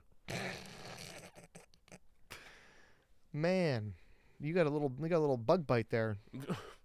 Oh, are there bugs in these beds? Somebody hasn't turned the sheets. I do like, the only good part of this whole shit, I mean, the head splitting is cool. Opening that bathroom door and seeing her just fucking playing marionette with his fucking severed limbs just on the bed while he's laying there. It's like, yeah, how's that hand? You know, fuck, quit hitting yourself. Oh my God. And then, like, the bathroom long take, because at least then Cuck Guy was capable of acting for more than 30 seconds at a time. You know? So they come out, and she's now doing her contortionist David Copperfield act, standing there with her arms over her head. Oh, like Madonna in any of Madonna's music videos. For what reason? Who knows? There's none. Nope. Spooky. So he swings the pole. Does she catch it? Does she knock it? I don't really catch what happened because it wasn't facing the camera. Yeah, and I mean, he's blocking anyway, so you can't see her either deflect or just grab it. All I know is the lights go off, and that's when all the action happens. That's when, yeah. Lots of stuff happens. At one point, the lights come on just long enough for you to see her with a handful of dick and balls and slap it down disrespectfully, like a dead fish you didn't want to catch. So, a foot away from Glasses while he's cowering in a corner. Glasses jumps over the bed where Dane Cook is dead, and all his guts are all over the place. Yeah. And he thanks for the aftermath. Fuck you. He pokes around the corner, and she's like drinking his blood, and you hear like a and just there's your fucking dick and balls right there. Here it is. I wrote. She rips his D&B off. His D&B, which is worse than a B&E. And yeah, slaps him down like she didn't like the flavor. Wet rip and flap. That's what I wrote. So yeah, he like runs for the door, and while she's like throwing up some blood, I guess. I don't know what it's supposed to be, if she's like doesn't like the blood, if it's bad it's blood. It's not right. That's why, okay, you remember like in Jeepers Creepers, when the guy smells what he wants from you? Right. So she's smelling. Right. She's smelling all night. She's got her whole mouth open. That's how she knows who she likes. And then she goes, all right, well, I mean, I guess I'll give these two a shot, and doesn't like anything they have to offer. Fair. Yeah. So he runs. He gets out there, and like he goes down a set of stairs. Really pissed off before you get to the stairs that he's a retard on. That he just, I guess his one leg went numb. All of this shit that's happening to this poor gentleman with his dick and balls now ripped off, he's crawling around like he's fucking invisible. He's within feet of this woman the whole time. Yeah. So, like, if you thought that you were in danger, you're not, because you would be. Yeah, she probably would have had her... He's not quietly sobbing. He's not quietly whimpering like a kicked dog. Yeah, he's getting up and running and unlocking the door as if he's never seen a door lock before in his life. Yeah, it's not that hard to open a fucking... Also, oh yeah, let's talk about that real quick. Y'all are in the bathroom hiding. You know what's right beside the bathroom door? The fucking hotel room door. It's fucking right there. Open the bathroom door and turn 90 degrees and open the hotel room door and leave. Yeah. What do you need? Your wallet? Fuck it. I can get a new card. It takes like 2 weeks. Yeah. You know, it takes less time than 2 weeks being killed by a monster. That's pretty instant, to be honest with I you. won't even be able to get the mail. Yeah, and like, you know what? I don't need to see what's gonna happen. Yeah. I heard screams. That's enough. And I don't really care who the screams are coming from. I heard some. Yeah, no. And like what I knew to be happening out there was like a sexual encounter, and now I'm hearing screams. Yeah. It went bad for someone. It was already horrible. How much worse could it get? Exactly. So worse? That's not a bad I want to know about. So I open that door and I see her doing the fucking sexy silhouette thing. Yeah. I brush by her. You wouldn't even have to, because she's in the room and you're not. Because the door's over there. She's over here on the other side of the hotel room. I don't know. I think she's in between the door and them. I don't know. We're gonna have to go back and look. We'll have to go back and look. I don't know too many hotel rooms where the bathroom is recessed like that. I think the bathroom is at the far back corner of the hotel. All right. Most of the hotels I've been in, that's my whole frame of reference. It's been like right by the front door. So if you're trying to bang in the shower, anyone in the hallway can hear. Well, this is probably more of a motel. If there is a difference. Yeah. Because they're not gonna. Given what they're here for, they're not gonna splurge. Well, yeah, they weren't gonna have a nice sexual encounter. No, we don't get the Japanese sliding paper doors for privacy. No, you get cinder block walls painted gray. Yeah, that's what it is. Yeah, and just fucking willy-nilly cocaine huffing. I do appreciate Clint for trying to wake this girl up, and he behaved in pretty much the same way that I would have, which is I try to wake you up and explain the danger, and you go, no. Okay, bye. I really hope this works out for you. I tried. I met you tonight. I don't care. Right. So he runs. It is a motel because he opens the door to outside, and he runs down because they're on the second floor. He runs to the stairs. He falls. Yeah. He compound fractures his wrist because that's what happens when you land on your wrist, I guess. Yeah, I mean, sometimes. And he's just like, woo, woo. And then you hear the door open from the top of the stairs. Hey, man. It's not EMS. If I break my arm, I will get up and continue to walk, if not run. Because you know what's not broken? My fucking legs. Yeah. When he's on his back, right, there's a glimpse of his feet, both of which are wiggling, which means he has full range of motion and movement in those legs. Get up, and you hold that arm like a bird you're trying to keep safe from predators. The door is behind him. Yep. All you have to do is get up on your knees. You could even do that. And don't let your wrist flop around. You had plenty of time before she opened the door slowly like a Goosebumps episode to get on the other side of the other door and be gone from the stairwell. Yeah. Help is literally right there. And just like, hey, don't be frantic about it, you know? She comes down those steps and goes, now's a perfect time for a sloppy blowjob. Now's the perfect time for a cold, concrete stairwell dome session while I'm on my face period. And then she's like, you don't like it? No! What part was I supposed to like? The fucking, your head opening up? You eating two of my friends? Or the fact that this is all teeth? Because I can see your teeth. How about the bone protruding out of my wrist? How about the filed down teeth like fucking Ghosts of Mars with Ice Cube? How about the danger that anybody could walk in? That goes in the other column. That's a different kind of danger. Fucking oh my god. Fucking, what about what about the fact that you sucked it for like 10 seconds and it didn't get hard? Are you kidding me? Oh, that's it. Are you kidding me? Can you breathe? Like, fuck. Give me a second. A lot's happened. Yeah, you just killed my friends. Excuse me, I can't get the hardest I've ever been. It takes me a second when it's this late at night. I've had a lot to drink, and you killed all my friends. All of my blood is flowing out onto the floor. And not from my wrist. And it's not self-inflicted. I don't have a reservoir for filling my cock. It's all wrist, baby. A reservoir for filling my cock. Fuck. Oh, so yeah, she's like, oh, you don't like the way I suck your fucking dick? You don't. Well, I'm gonna cry because that's gonna help. Cry in the car. Yeah. Oh, dude, she's pulling out all the stops to get this guy rocked up. She's just wrong about all of it. Happy fucking Halloween. Yeah. To the saddest blowjob in film history. So I don't know if this bitch thought like, all right, fuck it. Well, if I can't just suck, then I'm gonna eat. Or if she thought a change of venue was all that was required in order to get him bricked. But she's like, all right, let's go. Oh yeah, she chases him. I like that nobody wanted to help him despite the blood and the bone. The pounding on windows with bloodied hands. It's just like the family that owns the motel being like, get away from the window. There's a baby here. Immigrants. You know? Wow. I mean, we don't know that. That's true. We don't know that.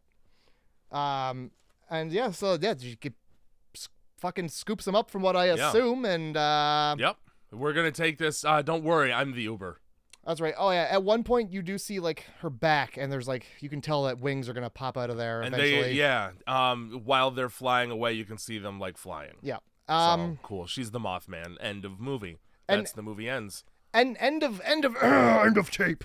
End of tape 1. Now, do you have a rating for that scary tape? Yeah, first one, and like these all come with titles, but I couldn't be bothered looking them up. Fucking who? So Rape tape 1. Batgirl versus the Joker gets a solid 3 out of 10. Wow. Yeah. Okay.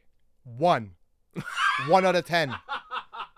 Fucking shit. 1 for first movie out of 5. I would have turned that tape off the second I realized what they were planning to do that evening. Yeah, the 3 out of 10 is not anything to do with any of the male characters in the movie. Absolutely not. No, that All one right. point is because she was creepy. Yeah. The rest of it, I like the second they're like, yeah, we're good. Do you know what we're doing tonight? Ha ha ha ha. I'm like, I know what they're doing tonight, and they're either gonna get it done or not. I don't want to see either. Nope. Great points. You're making great. If only this man had thought about this. If only. Yeah. Get out your fucking abacus and calculate that one. You Nerds. fucking you geek. Fucking nerds. So we're back to the house. Here, let me just sum up this part of the overfilm. Please do. Dead guy house exploration continued. Filler. Slender Man briefly in the basement. Yeah. Yeah. There's a fucking guy in the background. I wrote.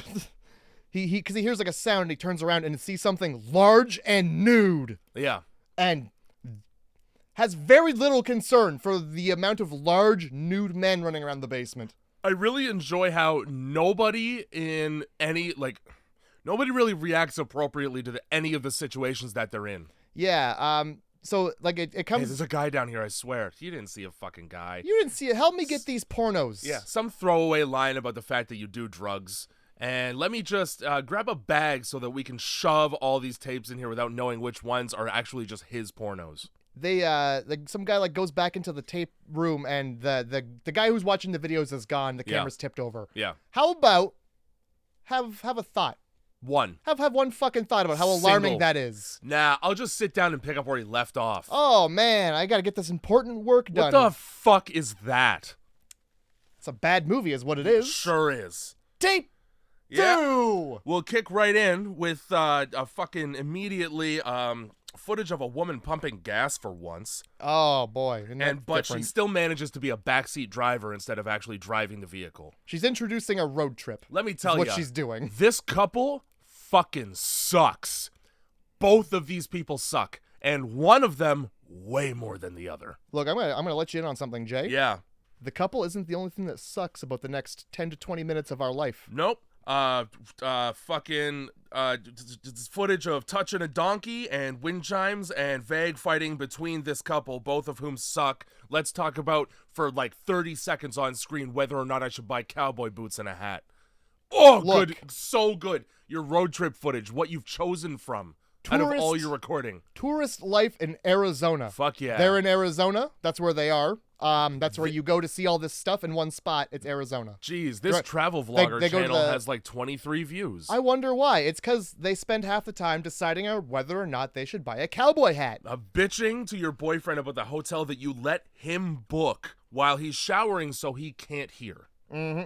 I really like, and it's like, you're recording for like, and this is like a 2-day trip, so it's retarded.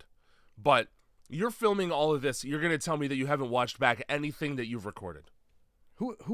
Nobody watches vacation videos. You record them and you put them away because nobody ever wants to watch them. That's true. But while I'm filming shit, I'm going to watch it back to see whether or not I'm competent with a camera. Just get that cat off of your keyboard there before she hits delete on everything. Everything we've ever done in the history of ever doing things. This is, yep, onto the floor. Honestly, there's somewhere back when people used to record things, they'd have a shelf full of videotapes. Yeah. Every so often, you know what? I'd throw them on. Yeah, would you? Yeah. Because Remember I want to the good know old what to days. throw the fuck in the garbage that I've done. Remember that time I drove and saw something with my eyes? Yep. Bad. I'd like to remember that forever. With I'm plastic. pretty sure that this guy is in an episode of House where he coughs up blood. Okay. That's it. I'm pretty sure he's in a shitty movie where garbage stuff happens. Although I realize upon saying that it doesn't really narrow down which episode I'm talking about. Yeah, that movie's 80% lupus, 20% coughing up blood. Yep. And then if it's a Venn diagram, some of that shit's in the middle. So I'm just gonna skip over all the bullshit B-roll footage that they shot. That's fucking useless because Please it doesn't do. fucking matter. Please and do. we get to this little fortune teller. Now here's where I made a mistake. Okay. I made the mistake of thinking that going to get your fortune from a miner, and when I say that, as per Louis C.K., I mean a grown man who works in a mine. Perhaps a panhandler, even. Yes, Somebody who handles a pan down by the river. Floridianly. I thought that the fortune that she got and then read would be of some consequence as the film progressed. Because they sure did make you sit there while the pre-recorded fortune teller shoots out his whole monologue. And then he also shoots out of his rectum this time a long horoscope. And then we get to hear her read the whole thing. Surely that must mean that it's important to the story. And it kind of was, Jay. It kind of was. Now, the miner, he's like, hey, listen, a closed mouth gathers no foot. Yeah, that's the joke. Shut up. Just shut up. Then what he says. So then the horoscope is like, hey, look, what is it? I wrote it down. It's like something like, you're gonna have a reunion with a loved one. You have a very trusting nature. Be careful, you might get taken advantage of. Yeah. A new turn of events. And then oh yeah, and she's like super thrilled, like, oh man, a reunion, new turn of events. Doesn't give a shit about the advice it gives her. Like, don't do favors for people. No, you went full like reading a horoscope and nitpicking what the positives are. Right. Like your horoscope, like you open the fortune cookie and it's like, you're a real piece of fucking shit. Oh, I'm real. Both of these I'm things. Authentic. Both of these things come true, in this little shitty film. Do they though? Yeah, they do. Because this was very clearly pre-planned. It's a coincidence that that's what spat out. Like, it's not a Jay. No, I mean, horoscopes are fake. Did you know this? I mean, the events of the trip were pre-planned. Yeah. Yeah. So does the horoscope really come true when it was already going to? Fine. But it foreshadows the entire rest of the shitty fucking videotape. You trip in a pothole and then there's a note that says, watch your step. Exactly. That's what this is. Good. Yeah. Fantastic. All right, so shitty film. Why is everyone in every single one of these tapes trying to film a fuck tape with somebody who's saying no 15 times? That's a great question, Jay. Holy fuck. All right. Yeah, I'm just you're doing your bedtime routine. I'm going to come up behind you with the camera and be like, "Let's fuck on camera." No thanks. Come on, it'll be fun. No thanks. Come on, just take your fucking shirt off. God, you're boring when your shirt's on. I hate it when you're not half naked for camera. That's the conversation. You boiled it down to a nice hearty syrup. I love that. The only thing I can say more about it is that her nose are so meek, you can tell she's tired of saying it. Mm-hmm. And she's like, also like, I've told you before. Like, all right, so what are you doing, man? Yeah, she makes it really awkward and she like stops having fun with it at some point. Yep. And it's just like, why are we still doing this? So somebody knocks on the fucking door, all right? Surprise, surprise, your door's outside and people are going to knock on it. What do you're in a motel. People knock on the doors. They want in. It's flimsy wood separating you from the rest of the horrid world. You know who hangs around motels? People who want inside of them. Yeah, criminals. People who aren't afraid of the scary crime life. So it's that happens, and then shot of just somebody traipsing around outside in the dark. Cool, you got the lights on inside the place, so he saw you film. He or she saw you film them. Sick. And then we get his version of the story, which is it was some 19-year-old hitchhiking chick who just wanted a ride. Yeah, she was weird. She made me uncomfortable. Something about her was just. How about the fact that she was only 19 and you're in your 30s lately? How? And then he's like, there's a lot of people doing meth around here. Yeah. Did you not see all the homeless people when we we came in here? And when we came in here and chose to stay here. You know how we didn't keep driving despite our reservations here at this crack den? Yeah, this area has a meth problem. Oh, that's so funny too. In case you were wondering whether he's exaggerating. While she's filming and he's in the shower, she's like, "Well, let's check the sheets. Stains." Yeah, She does a little filth check. What? It's better to not do that. Yeah, keep the lights off. Because where are you gonna sleep when you find out what's underneath there? Yeah, the floor can't be better. Where do you think shit runs? Bathtub is where you sleep. Where do you think shit runs, Jay? Hopefully not down the drain of a bathtub, all right? I don't know what people are doing in the bath, but not that, I hope. It's a motel. There are no rules. That's, yeah. God. What happens in the motel, you know? Those are between God's finger cracks. He doesn't see that shit. Yeah, motel? More like don't tell. Your parents. I've brought you to this motel. Because I'm kidnapping you. That's right. Fuck. I don't...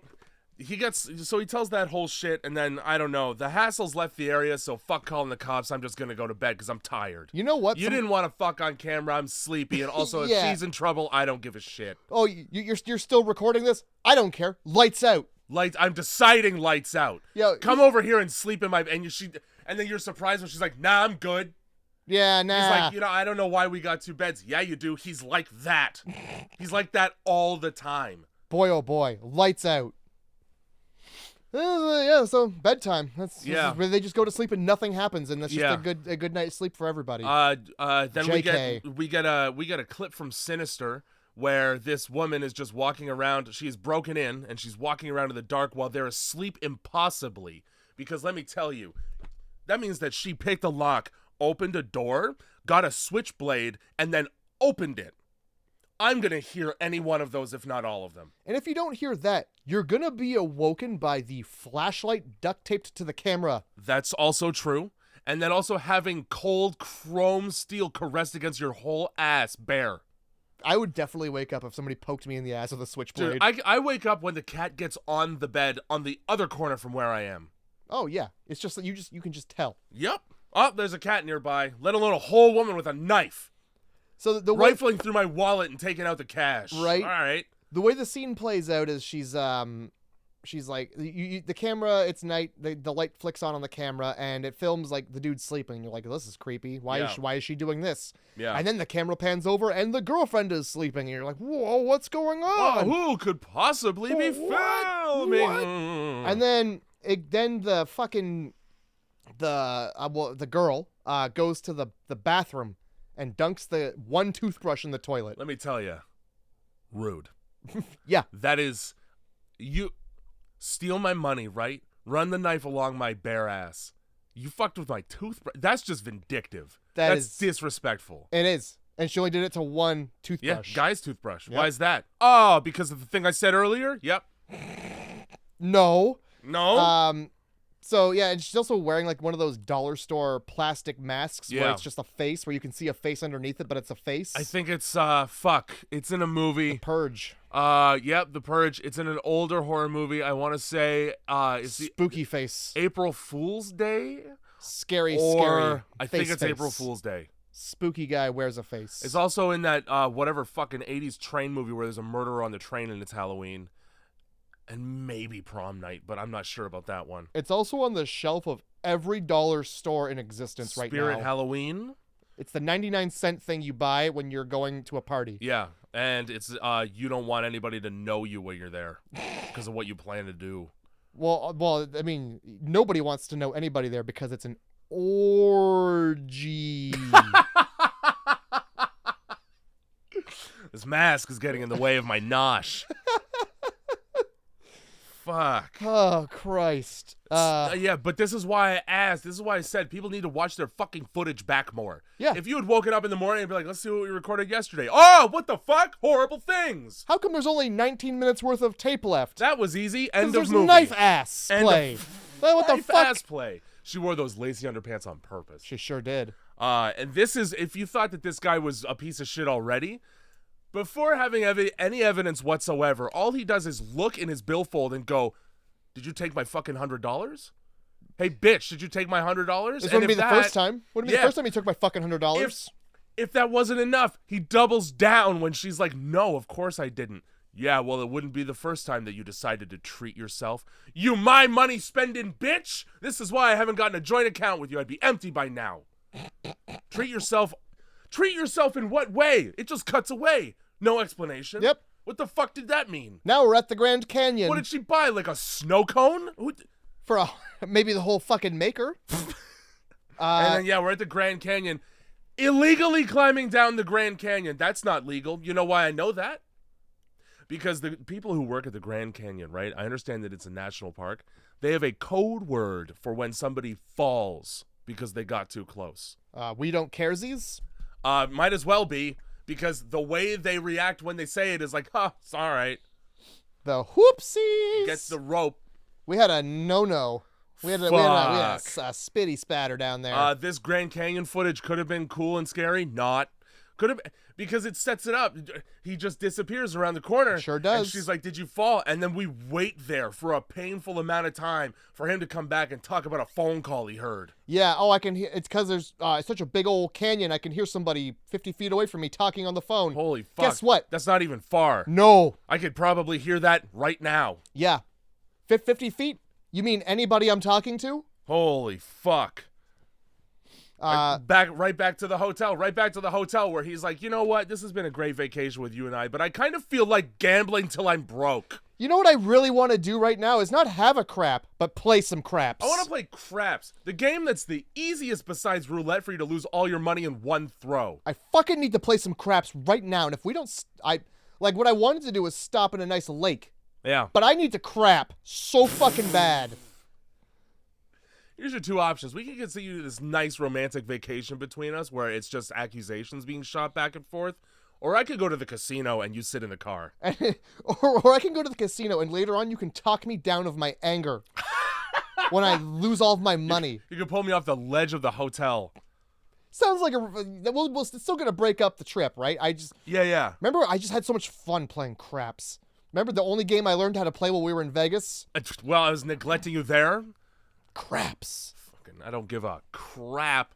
God, and then right away again. All right, lights out, different beds. Yep. And this guy also in this footage sleeps like Nosferatu.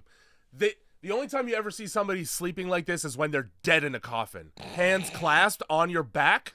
Are you kidding me? There's nothing comfortable. I can't sleep on my back. You'd be surprised, Jay. You'd be surprised. There's none. No, your tongue's gonna fall and block your throat so you can't breathe. Nah, that doesn't happen. You peacefully slumber. No. It's like the longest and greatest sleep you'll ever have. That's wrong. Yeah, there's more like the shortest and most startling sleep. When my brain finally goes, listen, you need to breathe. And then I wake up to the sound of myself going, You know what I like is I like to do that, like arms straight down, just yeah, eyes open. Like you've been cryogenically frozen. Yeah. Yeah. That's good. Roll over to that in the morning. So he gets his fucking throat stabbed in, and then the two girls, because it turns out it's a girl doing all this, they make out with each other while they're washing the blood off in the mirror, and that's the end of the movie. They slit his entire throat, and then they make out in the mirror, and they drive away. Scariest part of the entire film was right there watching, because he gets stabbed in the throat. Yeah. Scariest part. Well, it's the only time that anything in the film fucking happens. That's not just your stepmom's vacation footage where she points out shit you don't give a shit about. I mean the entire film. Oh. Yeah, that was like the highlight of the entire film. All right. No, but okay. That's cool. Dude, Halloween party. Fine. So yeah, they're driving. Did you erase it? Obviously not. Obviously not, because it's still there, so... Back to the house. Yeah, right. Old man not in the chair. Yeah, that's what. Okay, that third movie. Pretty much. Yep. Yeah. Guy is upset by the tape he watched. Kinda. He is a bad actor. Just a little perturbed. And now they're in the basement, and they're talking about making copies of the tape in case it's for blackmail. They still don't know what this tape is for. Yeah. Tape 3. Doesn't matter because I didn't give a shit about any of that. Pop it in. Hit play. Yeah. This is the worst one. This is the worst one by far. Yes, it is. Yes, this is the shittiest. Oh, wait. What was your rating for the last tape? 2. 2? Yeah. I got it 2. I gave it a 5. You gave it a 5. See, originally it was going to be more, and then the more I thought about it, there's only one gory thing, and the twist sucks. Well, I'll tell you what. Nobody was assaulted sexually, and that... and for that, I thank you. We grazed the tip of sexual assault. Yeah, but it didn't happen, Jay. It was at least an attempt at coercive control. I'll tell you what. It's also called wearing down, and it's also called intercourse under duress. The no was respected eventually. Unlike the last film. Yeah, it just took 51 of them. Hey, They got so many points for not making me feel awkward. All right, that's all I'm gonna say. Although I got 4 points for not making me feel It's like fine. a pedophile watching it. I'd rather feel that way than be bored. Like a sex offender watching a tape that my friend gave me that I got to throw out immediately. That's what I felt like while I was watching that. You're right. My first note about this third movie in the series here. College kid's lake house and it's already fucking horny and full of scumbags. Absolutely. Immediately, everyone sucks. It's just dick fucking jokes and would you fuck me and this. We Zoom, brought zooming this chick in on along. tits. So the premise is this one chick is taking 3 friends who have no idea where they're going to her lake house because she goes every year. And she also lied to all of them about the whole thing. The entire thing. And whatever she's not lying about, she's suspiciously tight-lipped about. Like where it is. Mm-hmm. And what's about to happen to them. No, I'm just kidding. She says that out loud and nobody cares. Yeah. Nobody cares until they're baked. Yep. You're not telling me where we're going. I know it's in the woods because that's all you've said, and we're passing abandoned and or haunted buildings on the way up. I tuck and roll. I don't care how hot and stupid this blonde chick is in the back. It's not worth it. No vagina is worth this. Oh, I'll tell you what. She says we're going to a lake. When they get to this lake, Yeah. nothing was worth it. I'm sorry, did you mean subdivision drainage ditch at the water table? Yeah, I sure did mean that pond. Did you mean corrugated steel O going in and out of this and you see a dead body like in Stand By Me? I called it a giardicuzzi. is what I called it. Or a giardicuzzi. I couldn't decide where to stop saying one word and start saying the other. Holy fuck. That's amazing. A giardicuzzi. Let's just go with that. All right. Damn, I thought you meant the thing that keeps your beer cold for a second.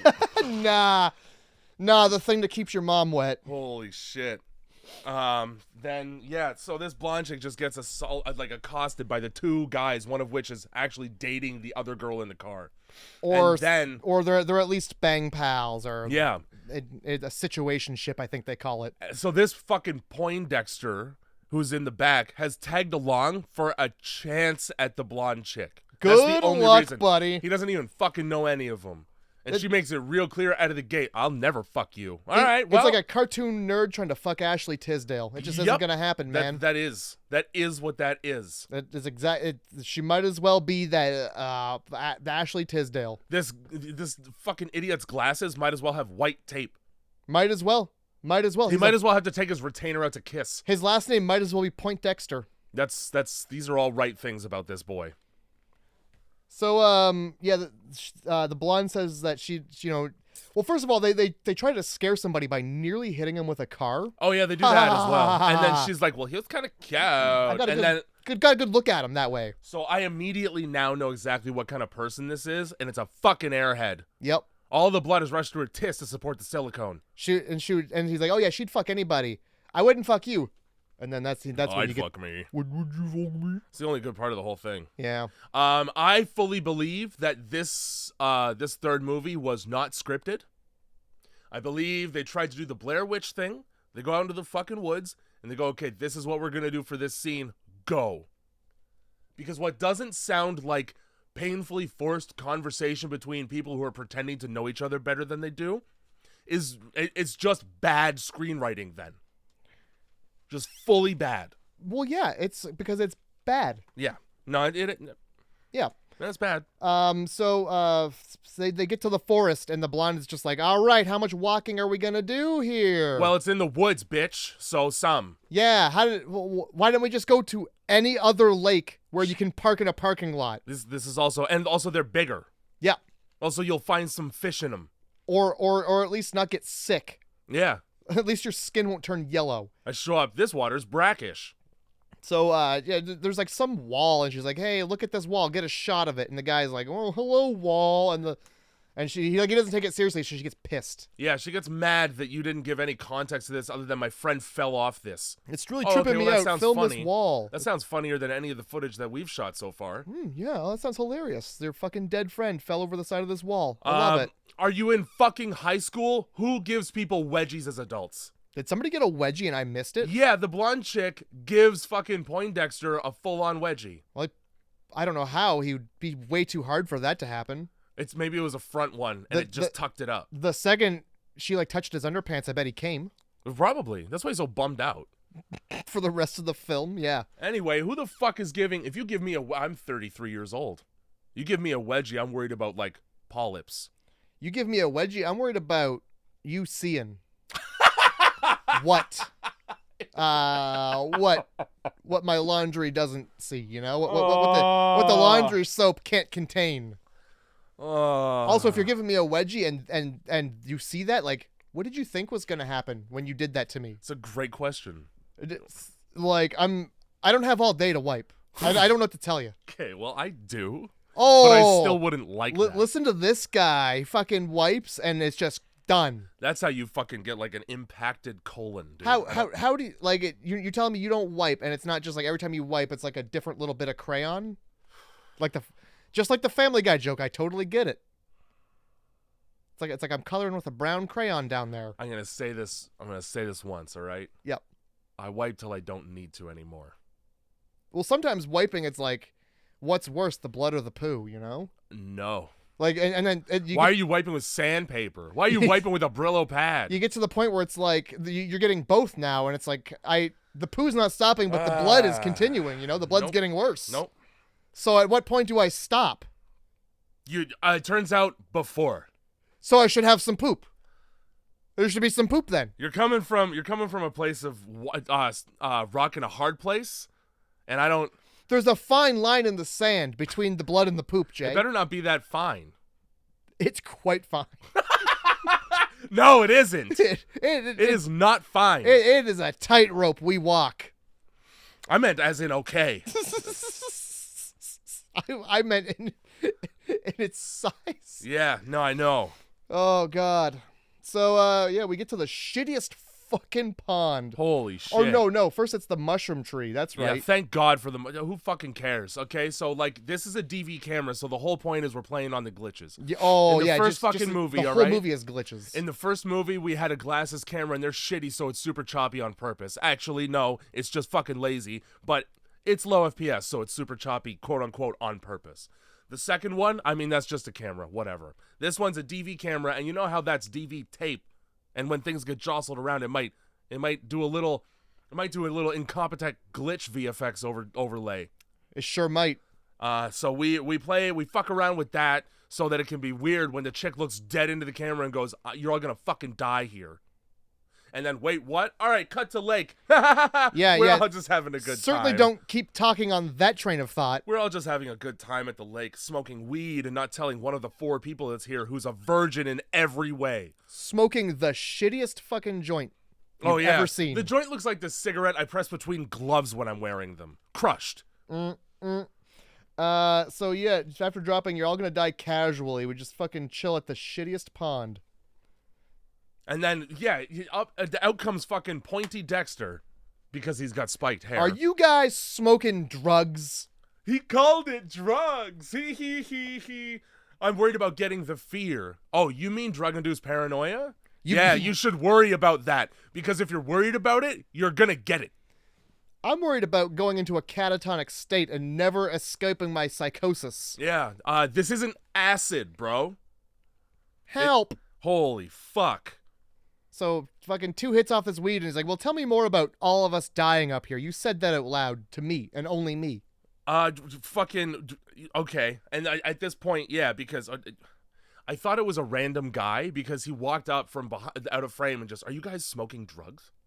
I thought it was just a guy. You guys can't be doing that next to the pond. So it's not a stranger, but I wrote some random stranger while you get high by the storm sewage pit. Did you film this at Jesse Davidson Park? Did you film this behind a subdivision at the water table? For those of you who don't live in my city, Jesse Davidson Park is a park near where I grew up, where that had a little cove of trees that you could definitely see through and a fallen log, and people would go there to get high in high school. Right next to a public school, isn't it? That one's not. You're thinking okay. of Narnia, but the same things would happen there, in which case, yes. I see. Delinquents. Nothing but a chain link fence separating you from children while you Well, you get lit. Well, you get lit near bugs. Well, you get lit. You get lit while they play in the sand pit. Oh, yeah. Oh, Also, this fucking nerd's name is Spider. No, it isn't. His name's Arachnid, maybe. actually, His name's name is Etymology, maybe. No, his name is Toby. His name's probably Math. It's Toby Maguire is what it is. Or it's probably Peter Parker, and they call him Spider-Man. Yeah. Oh, good. That's where it comes from. Yeah. He's a fucking nerd. Because the only mess he makes is in his own hand. He's quite experienced with white ropes. So now that we're all good and baked, I'm just gonna bring up the thing that only I heard that you said, so that it's super confusing and weird for everyone. Also, it takes about 2 sentences to make this guy smoke weed after he said that he would never do it. Yeah, and then they trick him into taking 2 hits. Yeah. Off of a joint, and it's like, okay. Hit the joint again, stupid. They didn't trick him. He wanted it so Like, bad. no, you're supposed to hold it in. It's like, not your first go. You're actually not supposed to hold it in. Don't ever hold it in. That's bad for you. That's how you get crystals in your lungs. So it takes about a second. Joey's like, you know what? I've heard enough about all of us dying up here. I realized that you brought your friends up here last year and you all were murdered. But I gotta get naked. Do I ever need right now to show you my cold weather dick? Again. At least this guy had the common courtesy to turn around before he just dropped trow fully. Yeah, let me get naked so that fish that swims up my pee hole can swim right up there, no problem. Direct route. I didn't want him to have to deal with the fly of my jeans. I don't want him to be impee-holded. Ooh, I like that. That was some good wordplay there. Why does everyone get naked at the worst times in this pig, is what I wrote. So that's good. Because that's what it is. Oh, God. So Glasses takes the camera and well, he just films the blonde girl pissing. That's what he does. Oh, yeah. That's what he fucking does. The good news is this blonde girl acts like shit. Sure does. Acts like absolute total shit. She's a real Ashley Tisdale, I'll tell you that. It made me think of in Scary Movie when the chick who gets decapitated is pretending to be the chick from the movie who gets decapitated. Yes. And she's being a really like a bitch cunt. Yes. That's how this woman acts, like, authentically. It's exactly that. Yeah. Yeah, she's like, oh, can I just show you my cheerleading trick? Oh no. Yeah. It's so scary. Oh yeah. Thanks for filming me while I'm shit pissing behind a tree. Here's my latest routine so that you can turn so that a knife can be flung into your head. Yeah. Cool. By Glitchman. All right. By Missing No from Pokemon.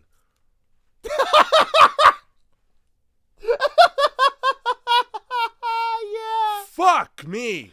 It might as well be in the fucking woods. Tell me that you couldn't afford a costume without telling me. Nah, we'll just fuck it up in post. We'll just make it worse in post. Oh. You could have just had a guy. I would have rathered that. Yeah. I would have preferred a guy rather than a supernatural glitch monster that you have to explain but never do. I also really like that when she gets knifed right in the head, she stands there for long enough for Spider to just also stand and film for so long. For so fucking my god! Your head and eye! He could sense that there was something there because he turned to the camera perfectly in time for right to the it. Glitch monster. Right to it, which you could have fucking seen if you were looking through the viewfinder of the camera. Yeah, the fucking glitch monster. Yeah, just enough time for him to saunter up, not even quietly, the crackling of leaves in the woods the whole time, which comes into play later when he just sneaks up behind somebody who's not using their ears to listen. VHS. Holy fuck. So yeah, oh my god, your eye is out. That's, no, is basically the enthusiasm we get. Given how much of a creep this guy has been up to this point, there's no reason for Wendy to show a cheerleading routine whatsoever, let alone to him. Nope. There's no reason for them to have gone off as a duo like that. There's no reason for any of the characters in this one to do anything at all. No. That they do. Well, I'll tell you they what. They just do it 'cause. That blonde girl would never let that boy follow her to piss. No. Actually, I'm going to piss. Do you mind? Yep. Do you fucking mind? Give me some privacy while I piss like a woman, which is like super vulnerable position to be in. Oh, yeah. Yeah, there's a whole lot to think about. Holy fuck. You're just blowing in the wind, dude. Like, But- damn. At least with guys, I get to hold on to it. I know where it is. I can put it away if need be, Yeah, but they gotta like stand up quick. and pull their shit up. Yeah. Oh. So, yeah, the fucking nerd guy runs and he trips and he must have a crepe paper forehead because Glitch Monster has no problem stabbing right through his Whole through skull multiple times, the like butter. hardest part of his Yeah, skull, the yeah. forehead. Paula Deen forearms on this guy, the way that he works with the butter. Also, the worst CGI. Yep. The worst Yep. on this stabbing. Who It the doesn't fuck even stabbed fucking- somebody in the head? They're doing the thing where it's like I'm stabbing beside you, but it's framed profile, so you can't see it. And then we just go to Video Copilot and we download the blood spurting. Oh yeah, like the fuck yeah, dude, like Old Faithful, because that happens. Yup. And that's when the brunette fucking is like, oh, I found the camera. It's covered in blood. Yeah. I'm glad that these people are dead now. Yeah, ditched this guy for long enough for him to come out of the water after the worst prank and put his shorts back on and be like, oh, I'm getting a little chilly. And then she comes up and it's just like, hey, let's fuck. Let's fuck in the jacuzzi. Now, I know that you can see the blood on the lens of this camera, but I'm horny and it's not from me. So you're in the clear. Let's go. Here's the problem. Here's where, just in case you wondered if this was a student film. She goes, we can even film it for prosperity. The word you're looking for is posterity. Nobody prospers from this. Which Well- means one of two things. Either she fucked it up and they left it in, or it was written that way. Which is still fucked up and left in. Yes, that means that nobody knew well enough to take it out. Everybody looks bad in both situations. Oh yeah. My favorite acting. I like the blonde's acting because it's so bad. It's kind of like funny bad. This guy is horrid. She goes off like a James Bond villain, explaining exactly why she brought these fucking people here. It's so that I could lure him out of the woods and kill him because when I was here last, all my friends died and it was him. And I haven't been able. I can't just come out here by myself. No, I've come back to finish what I started. The whole time, you need help. Hey, I understand that you have some PTSD, but we should go so you can go to therapy. Let's just get the guy. The whole time, the fucking guy's popping bubble wrap behind him, and he doesn't give a shit. The fucking guy's got that little spinny thing that birthday kids have that just clicks loudly. He might as well be like, here I come! Nothing, because he's got to stand and face the camera so that he could get his throat cut real cool. oh yeah, he sure does. Yeah, fuck yeah. Isn't the whole time the dude just like sneaking up on him too? Like, Yes. You can see like a glitch just getting bigger and bigger on the screen. Sneaking in the way that a Tyrannosaurus Rex sneaks, because it's loud as fuck. Kicking leaves as They he walks. put the leaves in post, Sashaying. and then Leaves kicking everywhere. Fuck you. Like you can't sense an EMF field. I can't even get within 50 feet of a wind turbine. I'd be able to feel this guy coming from 8 miles away. So let's ignore Jay. Oh, Let's the ig- movie?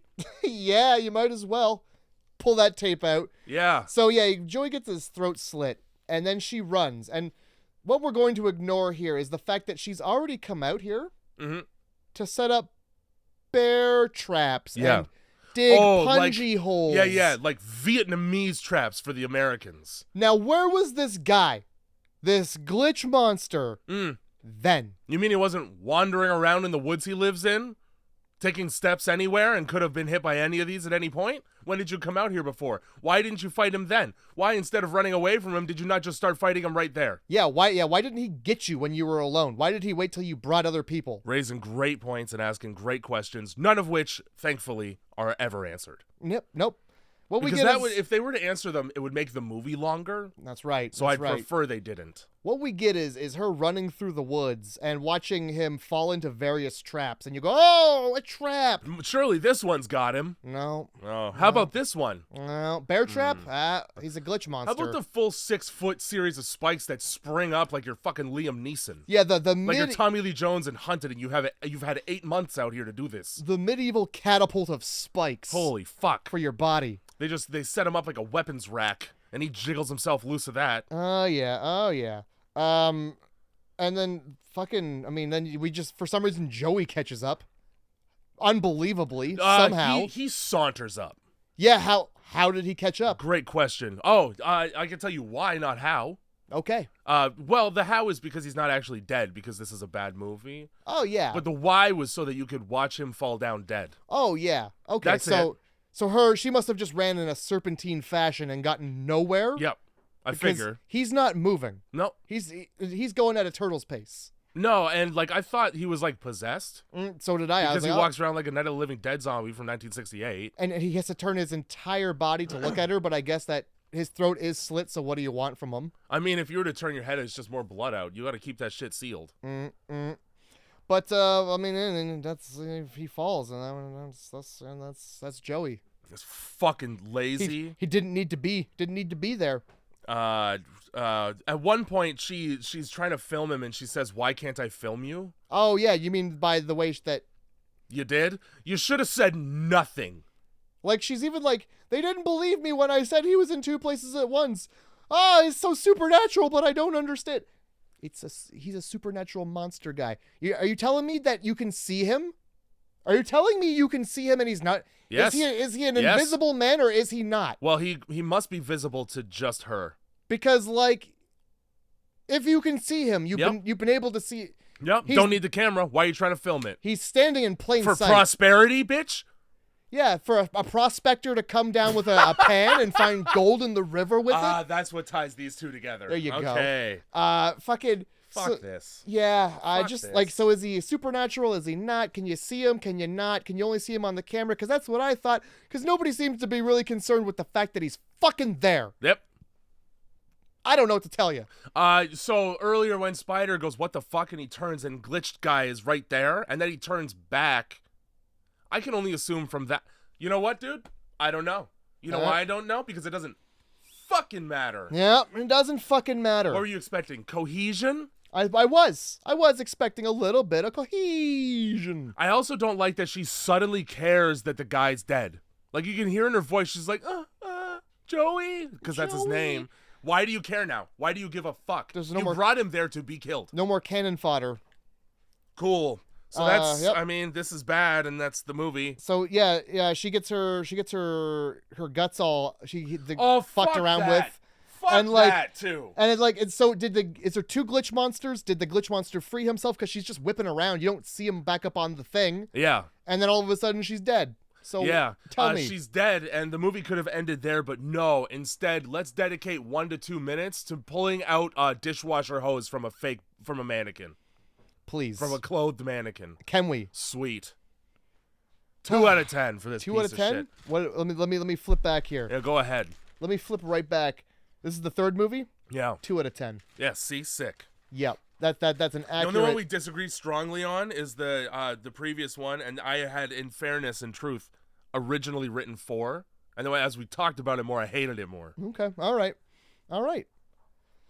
Well, fucking... Not enough gore. That was my whole thing. So I got pretty upset here when we go back to the house, because this is where the guy's gone. The guy watching is gone. Oh, he's back this time. So the guy in the chair is back, but the guy watching is gone. Yeah. And we're playing Musical Room. Mustache busts in with no concern with the fact that everybody's gone. Yeah. He just kind of goes, "Yeah, thanks for leaving me, I guess." Cool, great, wicked. Anyway, let's watch some tapes. Let's put another tape in. And for some reason, Jay, with this found footage horror movie, we get 2 camera angles. And he sets it up, and then there's still the camera watching him from head on. What's happening? And one of them is of a better quality than any camera in this movie. And where did it get set up? And who set it up? Where? And why did they set it up?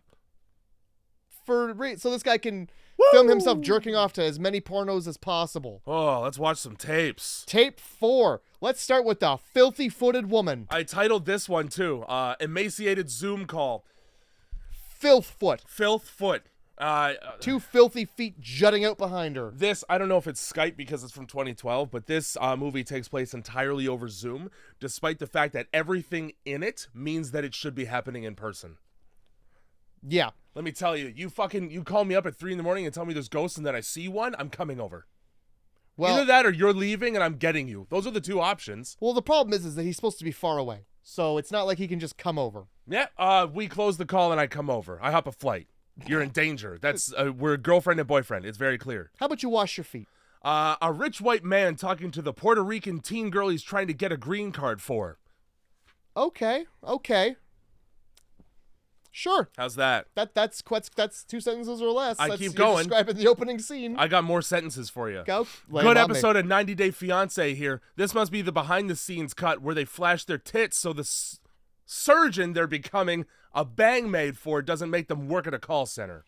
Is that what that was about? Because I thought he was denying her medical attention until she showed her tits. I'm a surgeon. Let's see your tits. Because she's like, oh, there's something in my arm. And he's like, well, don't fuck around with it. Don't touch it. I'll be there in a week. But that's long enough to get a blood infection. And it's like, but if you pull your tits out, I figured that's what it was. Like, you don't. There's no segue. Okay. There's none.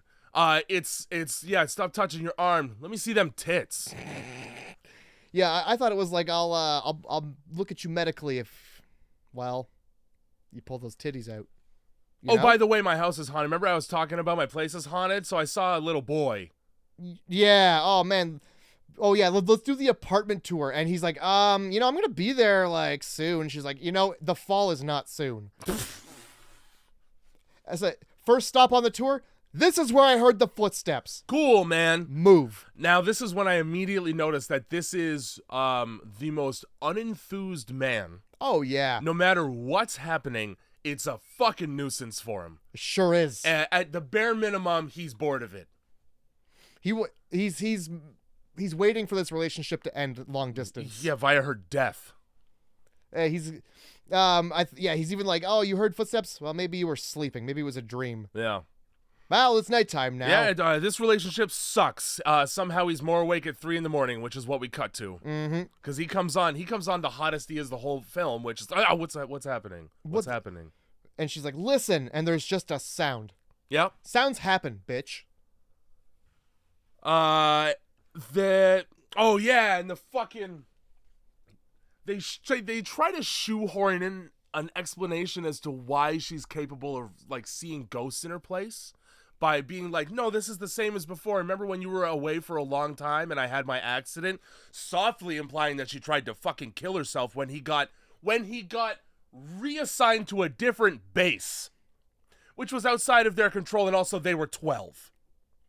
All of those things in just her saying them to somebody who already knows them. I didn't put those twos together, to be honest with you. All of that. And then it doesn't matter because the ghost shit's happening regardless. And it's happening in the background while she can't see it. Mm-hmm. The whole time she's having that explanation, slowly in the doorway that she left fucking open at night, appears a small figure. And then it just runs into the room and it goes, shut the fucking door when you're done. And closes it behind it. No. Before that happens, it's there's the sound and she's like, oh, the door handle is jiggling, and she opens it. Nothing. And then there's like this really tense sound that they added in, like it's a real high pitched. It's a tension build. It's a real tension build to fucking nothing. To nothing. Okay, and then you're like, okay, it's nothing. Here comes the scare. Nope. And then a child runs in the room and slams the door, and you're like, where's the scare? A young girl in a nightgown shows up. First of all, a young girl in a nightgown that glows in the dark. Yeah, that's a thing that happens and then doesn't happen, but then happens suddenly. It's not spooky. It's like they're allergic to backlight.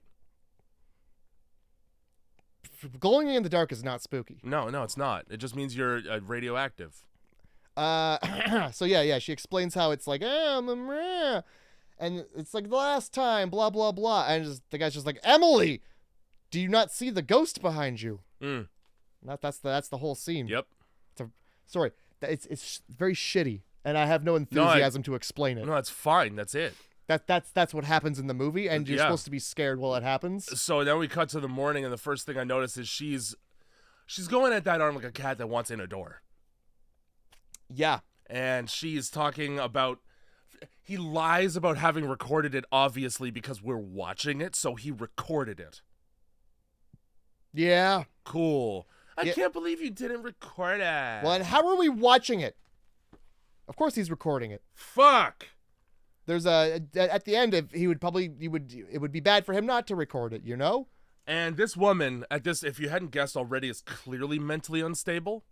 No, she's not. She's very regular. Oh, is she? Yeah, she is. The way that her knee-jerk reaction to seeing a ghost in her place is, oh, tonight I'll try and talk to it. Hey, here's my arm I've been opening up with knives. Yeah, well, listen, first of all.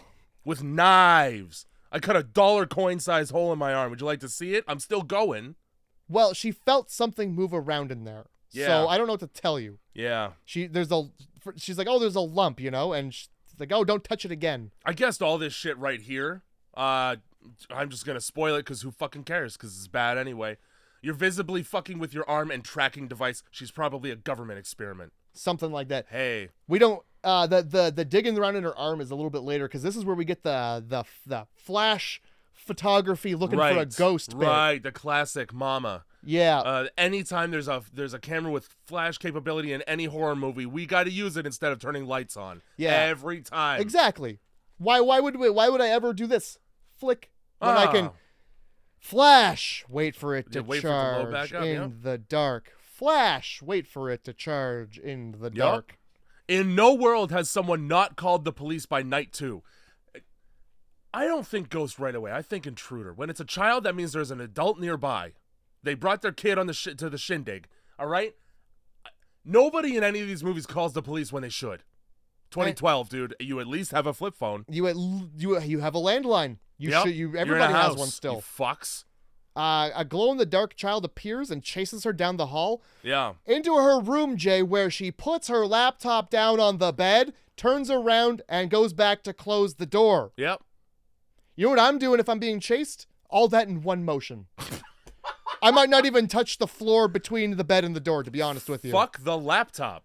Fuck the laptop. Also, in no world would anybody ever be like, yeah, go check that shit out. I'm right here with you over Skype. Yeah, where I'm safe in another state. Fuck, Thank God dude. you're checking that out. Best boyfriend. Yeah, go look at the danger. Get close to it. I'll watch. Get up in the danger's guts, why don't you? Fuck. Don't worry, you're safe unless there's a fucking thunderstorm and our connection gets lost. Like, So yeah, now it's the next day, and she's like, yeah, I talked to my landlord, and he said nobody ever died here. So that was a great conversation to have. Yep. Good that you talked to the landlord about it. Also, she's like, I'm going to talk to the landlord. He's like, no, probably don't. Yeah, hey. Why not? Hey, don't. Also, she's retarded. I'm pretty sure they're legally supposed to tell you. They are. It's on a case-by-case basis. So yeah, this is where he's like, hey, what are you doing? What do you got doing down there? What's up? You want to just below frame? I'm just wondering. Now, again, to be clear, everything that he says, picture having zero emotional involvement in it whatsoever. Picture him reading the script for the first time. Yeah, picture him, if you watch his eyes, reading the script in the movie. Off of the screen he's looking at in the movie. Word by word. So pulls out, first of all, not a small hole in the arm. We've all had to cut ourselves open to pull something out. It's... One time I had a plantar's wart, and I'll tell you what, I got it out. It came out. Listen, things do come out when you want to extract them. I saw a black dot under my skin. I got it. Let me tell you, I didn't spend an hour and a half trying to get it, though. I would have given up. I did not. I got the wart, Jay. Yeah. The wart was extracted. Yeah. But, his reaction to seeing this gaping hole while she's an inch deep in her arm with tweezers is like, hey, whoa there. That's not medically accurate. Maybe get some iodine? I'm a doctor. I'll be there in a month. I'm a surgeon for sure. This is my professional recommendation, is that you spit on that and clean it. Put some alcohol right on that. Said no doctor ever. At one point, she goes, I should have talked to him. And this is where I wrote, she's mixed race for sure because they believe in that shit. Huh. Go to the bathroom and go off camera so that I can be sure that you're washing that where I can't see. And then, we're going to stay in the house. We're going to stay in it's been 2 nights of ghosts and we're just going to stay put. Everyone. Because... What is this, paranormal activity? Did you not learn your lesson? What are we, in between pays and motels are expensive? He's a surgeon. Or is he? Ugh. He doesn't seem very surgical toward the end, but all right. So Watching your girlfriend psychotically self-harm and saying, and I quote, "That's not good for you." that's actually bad. That's in the category of bad for you. Holy fuck. And I like that, yeah, you're hearing us talk about this interaction between these two, any of them, and probably you're like, yeah, she's getting progressively more upset with his dismissive nature. Nope. Not at all. She's like, okay. Almost fine with it. Yeah, almost likes it. At one point she's like, hey, I was worried that it was spider eggs under my skin. Just like the urban legend. Because he's like, nah, that's an urban legend. Spiders don't lay eggs. I'm a doctor. I am a sturgeon. They do lay eggs. They certainly do. But yeah, I don't know if they bite you and just jam their eggs in the bite hole. That seems pretty fucking aggressive for a spider. So why the fuck? So here's the whole plan, right? All right. The next time. She also pulls out the fork, like to dig in her arm. Oh, she pulls out the Thanksgiving meat fork. The roast beast fork. She pulls out the German bratwurst on the grill fork. He lets her get it in the hole before he's like, whoa. Holy shit. Now that's not a scalpel. Now that's not good. That's a lot of metals in your blood. You're gonna want a medical device. You're gonna feel nauseous in a day. With Thanksgiving coming up, not the turkey meat fork. At least use the cast iron pan. You're obviously anemic. So yeah, just leave it alone and go clean it. And now it's nighttime. Yeah, here's the plan though. We articulate the plan first. Oh, I love the plan. The plan is, all right, I'm going to flip this fucking laptop on the second I hear anything, okay? And now I am going to go out into the living room and I'm going to close my eyes. And you are going to tell me if you see it. I don't want to look at it because it's a ghost. And I'll be scared. But I'm not scared. I'm not so scared that I won't try to speak to it. The whole time, though, this guy, okay. Yeah, sure. Okay. Sure thing. Like a fucking psychopath. Well, fucking... Does she believe in ghosts or does she not? She must. Because it seems like she doesn't want to look at it, but she'll talk to it. Yeah, she must. Also, what about a little kid is going to scare you? Scare you so bad that, like, solving the problem is closing your eyes, not, like... not being in the ghost room. That's right. You know what? If I'm afraid of if closing my eyes is all I need to not be afraid of the ghost in the room, guess what? I'm not afraid of the ghost. I'm not afraid of you're not afraid of anything you can close your eyes in front of and not be scared of then. Yeah, closing your eyes does nothing. The ghost is there and it's going to fuck you. Yeah. You would have to be at least as scared of ghosts as you are of a lion. Right. And let me tell you, I am. If I'm not going to close my eyes in front of either of them. I would never turn my back on a lion. No, that's right. And like a child ghost, the same thing. Especially if it's from the 1800s, pickpockets. Yeah, especially when there's 10 of them suddenly. But so you know that's what? this night, all right? Let's just fucking run because I hate it. I won't look at you, but I sure will talk to you, is the point I was trying to get. Yeah, very rude. And I fucking hate it. So, cool. She does the thing because it's nighttime and there's ghosts. There's nothing. There's nobody out there. There's nothing out there. And then we're spinning around, and then suddenly he's like, wait a second, turn around. Hey, close your eyes. Close your fucking eyes and turn this way. Yeah, don't not close your eyes right about now. Yep. And now, just like having My Bloody Valentine 3D ruined for me, oh no, now there's 5 of them. And they're all kids, and they're all around, and then she gets killed by them. Or does she, Jay?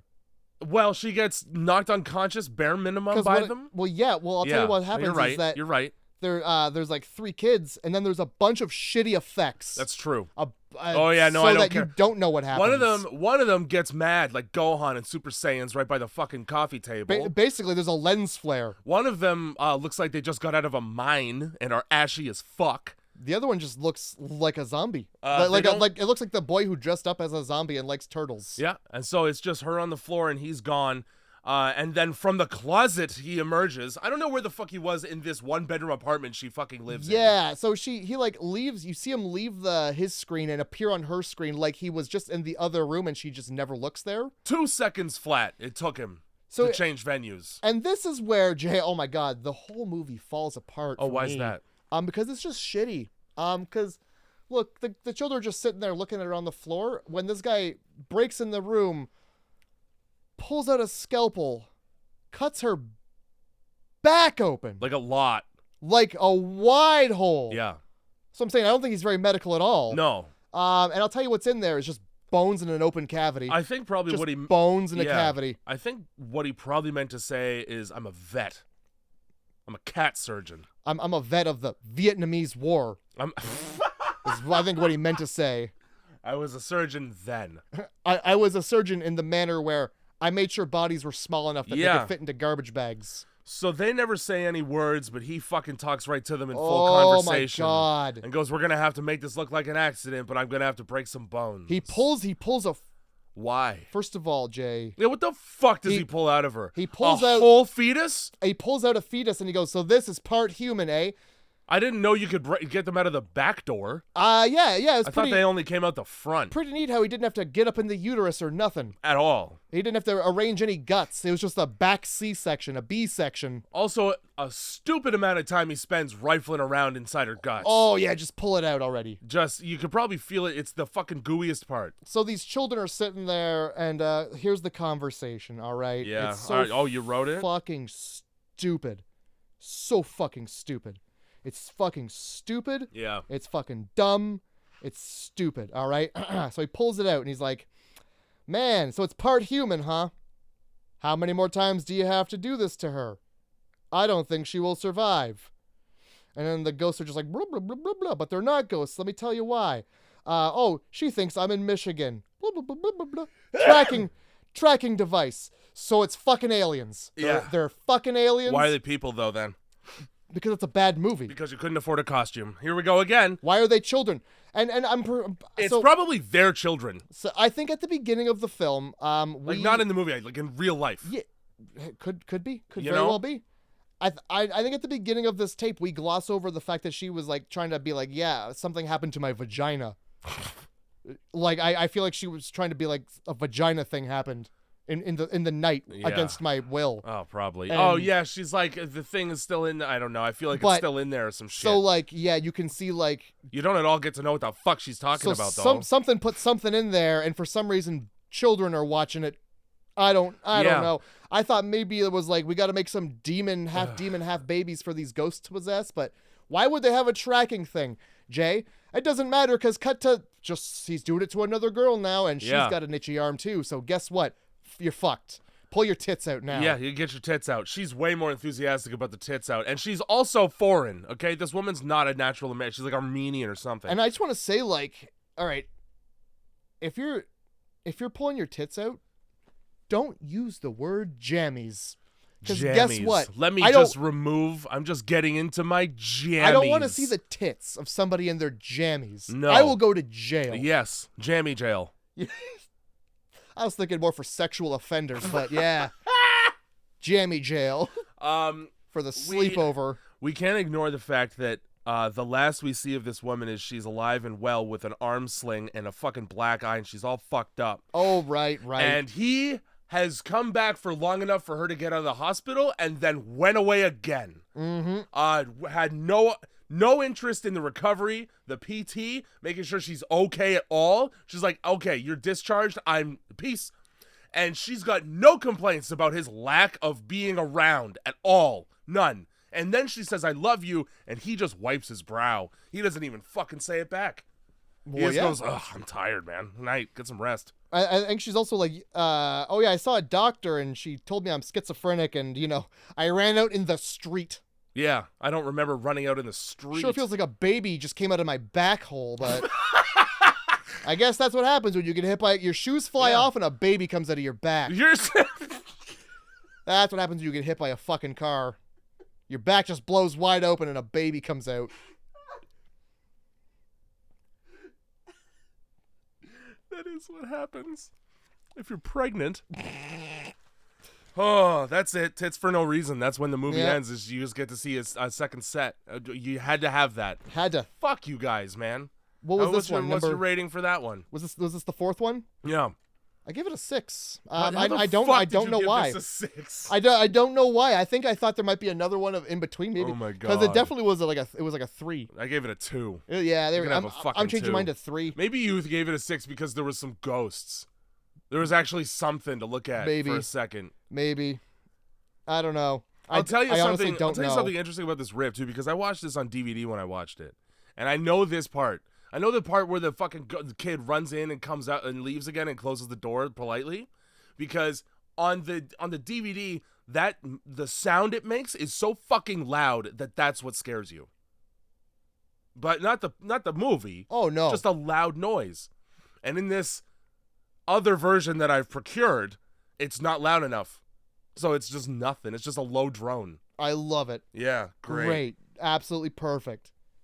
Well, we're back to the fucking house, and I'll tell you what, Zach's gone. Yeah. Did you know who Zach was? I didn't. Doesn't matter. They just gave a guy a name, and now he's not there. Yeah. Oh, but they gave a guy a name for long enough for Mustache to come in and yell it and then get pissed that he got ditched. Yep.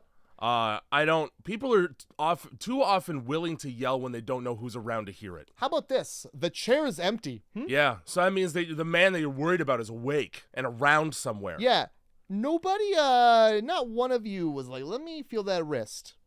Yeah. Not a person was like, it doesn't smell like he's voided his bowels in here. Well, they did say he smelled bad, but they didn't say it smells specifically like a corpse that has its insides on the outside. Well, I think when you are the way this man is, you naturally do?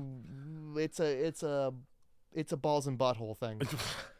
And it's a lack of care to your balls and butthole. It's deodorant would require me to leave the house. It's taking a shower when what you needed was a bath. Nah, my TVs aren't in that room. Yeah, I need to be masturbating to at least 7 things. So that he's around, that he's just in the fucking doorway, and then once again nobody can climb up or down a flight of stairs in this fucking movie. Oh yeah, falls right. Yeah, he comes across Zach's dead fucking body, and then the guy just like tosses his head to him. Yeah, and then he stumbles down the stairs because he's afraid of the man Yeah. whose house he's broken into. And then you get a close up of his head and face, which his mouth is splitting open like the fucking Imhotep from the Mummy. Yeah, so what is it? What the fuck is happening here? I think it's a demon. I don't know. I think he's got like Why not? gray blue skin. Hey, why not? It was cooler than any of these fucking tapes. Why the fuck not? Fuck it. Hey, fuck it. Yep. Exactly. 5th movie. Nah, not even 5th movie. This is just the camera's dead. What's on the tape? Yeah, it's not even progressing in the way the rest of it has. No, the camera's dead, so let's just more tape. We get September 17th, 1998. Ooh. Boy, in a couple of years, they're going to have a rough anniversary for this backyard cookout. This would be a somber barbecue if it was 2 years later. October 31st, 1998 is just a hidden camera in a monkey costume. Yeah. And then, so there's he's getting hyped for this party. I don't know who it is. It must be one of the sex hooligans from the first bit of the film, I guess. Now, it's very important to note, this guy only has until midnight for this Halloween party, like fucking Cinderella. I didn't pick that up, but now that, I mean, you catch the end of the film, you figure it out. Who gives a shit? Who does? Who does? So yeah, his ride's here. I think at one point, he's like, at midnight, this is all going down. Aren't you a little too old? Nah, my ride's here. And then he gets in the car and they're like, well, what are you supposed to be? And he's supposed to be a fucking nanny cam, which is hilarious. It doesn't matter. I'm filming. That's the best fucking thing I've ever heard. Yeah. He's a giant stuffed bear with a camera in it. Perfect. And it's probably, the lens is probably in one of the button eyes. Probably. Honestly. And it's probably for perverted reasons. Yeah, that's all fine. So let's drive around and jam out to ska. Hell yeah. Nobody in any of these movies has good in-car behavior. You're either like distractingly rowdy or just straight up sexually forceful. That's all you get in a car. In any of these. Mix a little cocaine in there, a little bit of a horn section. Yeah. You got yourself this film. Mix a little of strong implication that we're going to fuck in the woods. And that's the only reason I'm here. Yep. Great. And this is another one that I don't think is scripted, because how long are we sitting there literally watching a train like an autistic person? Did you notice that that's the train tracks from Grand Theft Auto? Did you notice it's probably the train tracks that they end up on at the very end of the movie? No, I didn't, but I mean... From Grand Theft Auto, though. You know, there's a set of train tracks, and it's like by the police station and the river, the L.A. River, hard quotes. So this is in California for sure, then? This part is. Okay. Anyway, I don't remember that, but They're I do. they're driving around naming streets in LA. Because they're trying to figure out where the fuck they're going, and they're confused because all of the streets in this area start with M. I didn't notice that, but Actually, only 2. oh, well, Only hey, 2. that's enough. That's enough streets. 4 people in this car. 4 of them. Not one of them has well, I guess one of them has a map, but like, How about directions? How about directions from the person at the party to how the about party? download a fucking Y'all gotta drive like 45 minutes out for this. MapQuest was a thing. There's a Seinfeld episode about this. So they arrive. Jay, what kind of describe this house? Empty. Empty Empty house. house. A good way to describe the house. Nobody in the house. Clearly not a party. The kid, Macaulay Culkin, did a better job of faking a party in Home Alone. Yeah. Well, yeah. By the way, he tried and had lights on. And this is, I can only assume, because they couldn't hire extras to exist. That could. You know what? I'll tell you what. You invite me to your party. I'm texting you when I get here, so I don't have that awkward. Is it a front door or a back door situation? You tell me. Yeah. I circumvent that by warning people well in advance that if they invite me to their house, I don't knock, I walk in. Hey. Because it's weird to knock. I'm 33. It is. You're expecting me. And if nobody hears me knock, then I'm out here. That's right. And if I knock and then I walk in, like, then it's weird. Like, why did you do both? Yep. So in order to circumvent all that weirdness, yeah, I'm just coming in when I'm coming. We're just coming in and we're looking for somebody named Justin. Yeah. How do we give Justin a call when it's an empty fucking house? Yeah. How about we say, Justin, and then there's no answer because the house is empty, and we go, well, I guess we got the wrong house. Because to be clear, they're not even sure they're in the right house. Nope, but they get in. Let's go right inside and walk around through to the back. Where there's no fucking furniture. Yeah, this is trespassing. Also, why the fuck did they park so far away? It's like a cul-de-sac, and they have to walk up the entire street. Yeah. That's not getting out of danger easily distance for the car to be. No, you're probably not in a great neighborhood, given how scary the house is. Despite how nice it is, though, it's a fucking mansion. Who the fuck puts a mansion in a cul-de-sac? Oh, did you catch their argument as to somebody goes, is this even the right place? No. Well, all the lights are on. Oh, the lights were on. Shit. Well, that's it. That's all the right. Invitation. Let's try the back door. Is this the orgy? I don't know. The lights are on. Let's go in and lights just are right on. Pull our dicks out. Anytime anytime I'm at a house and the lights are on, I'll just go in. Well, there has to be the right one. Yeah, because it's Halloween every day. The lights are on, I can come up and take the candy. Why else would you have your lights on if it wasn't for me to come in? 100%. Like Michael Moore opening the fucking Canadians' doors. It's like, why would you leave it unlocked then? Like the Night Stalker, going in people's windows and killing them in their sleep. Yep, should have locked it. Should have kept the door shut. Shouldn't have had that inviting window closed and locked. You know what I'm saying? This is people walking through an empty house. This is just footage of people walking through an empty house and remarking on how there's nobody in it. And like, how big is this house? Massive. I've walked into a house before. It's taken me maybe less than a minute, and I'm at the other side of the house. You have 2 stories here. Maybe 3. In this place. Maybe 3. Well, I mean, if you had the whole place, you'd have 3, right? But you have 2 stories.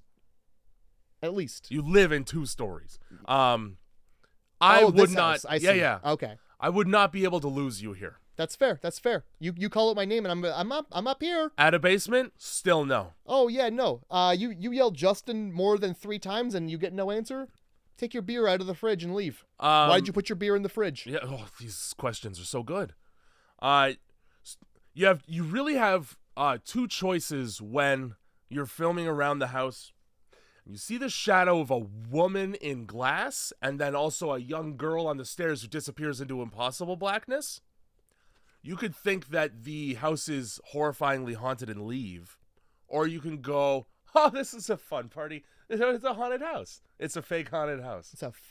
And you can really have that attitude when things keep getting worse and worse. Like, really chuckle about how those hands just came out of the wall. Yeah, dude. And possibly when it was just lights flickering and maybe someone on the on the landing between 2 flights of stairs. Oh yeah, maybe. Okay. Yeah. Once hands start coming out at me from walls. You know how they do. How naturally. they do.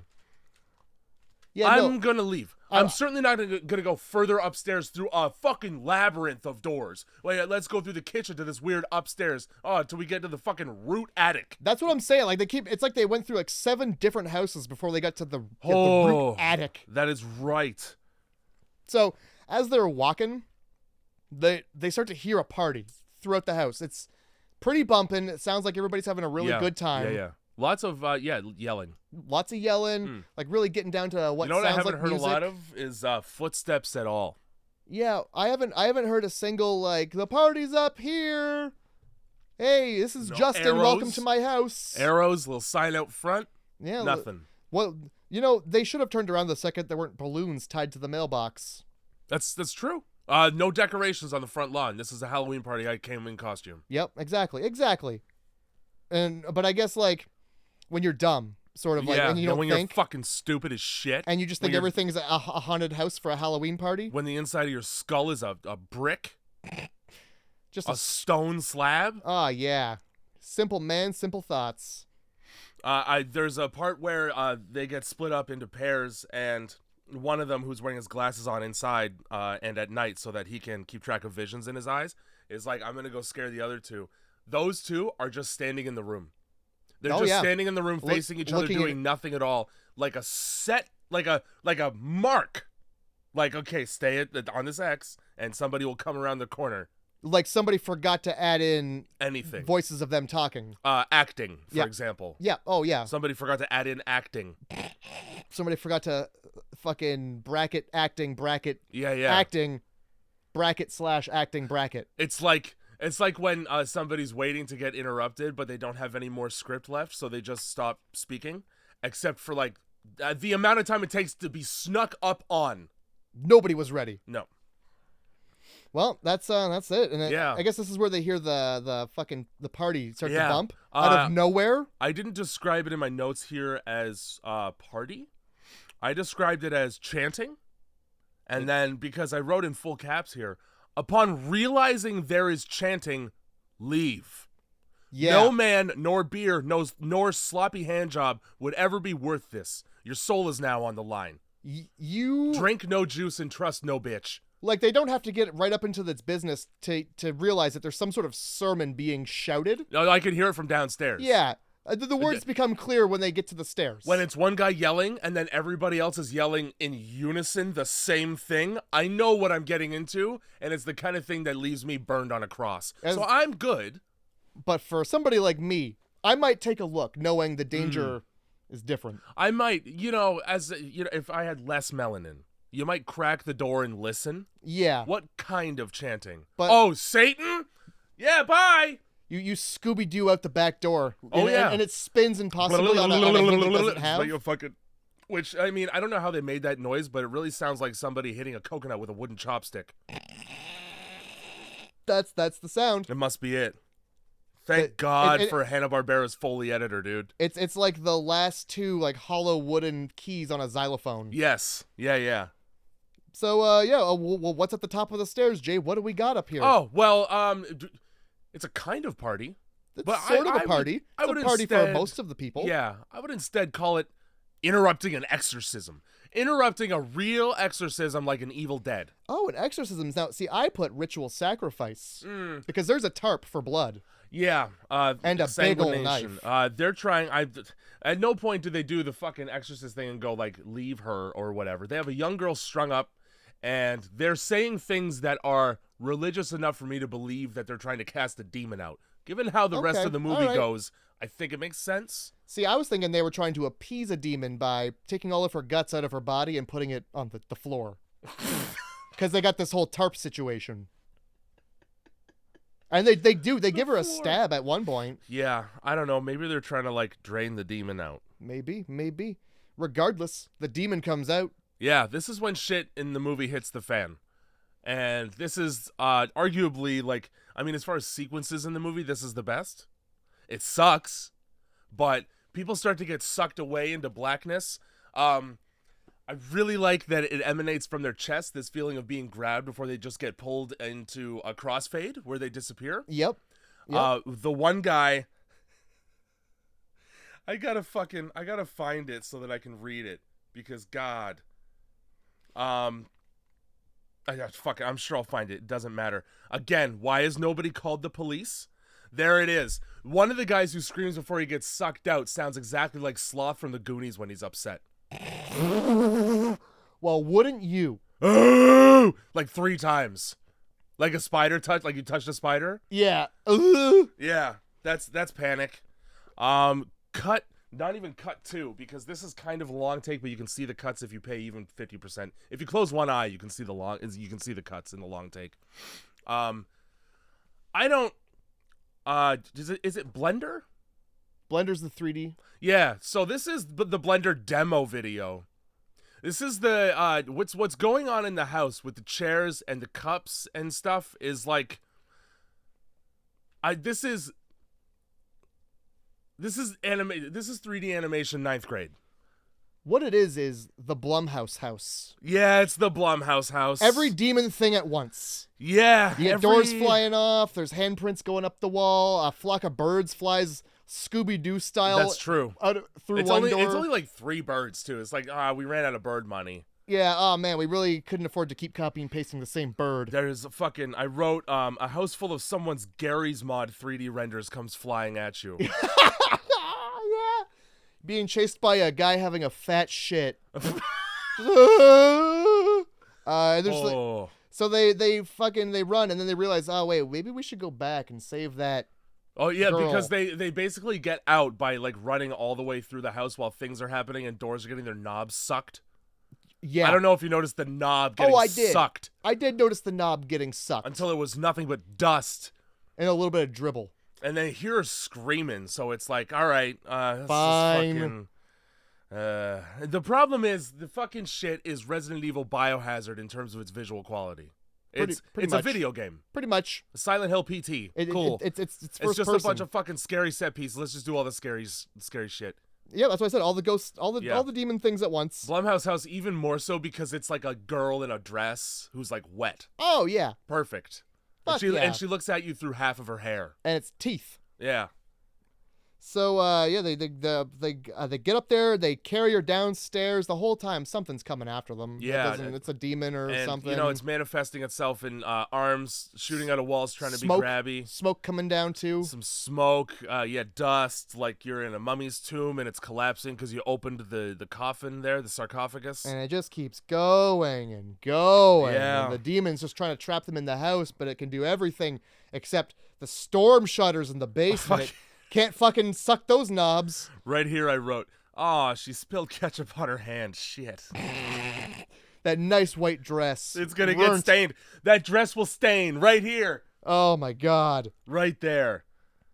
So they get the girl out of the storm hatch and get her in the car, Jay. Yeah, and they're just driving to the hospital and nothing and nothing happens except people yelling.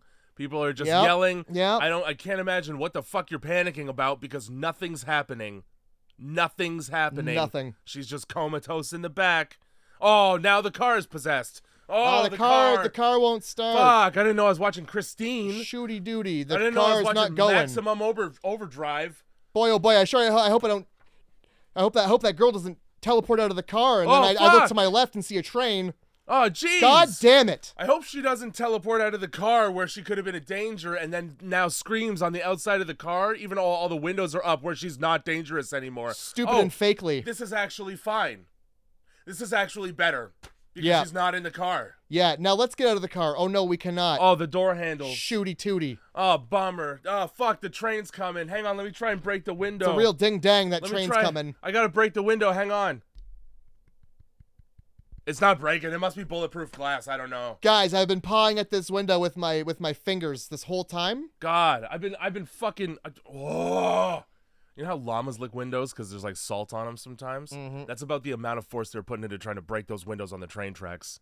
and then they get hit by a fucking train and die. And that's the movie.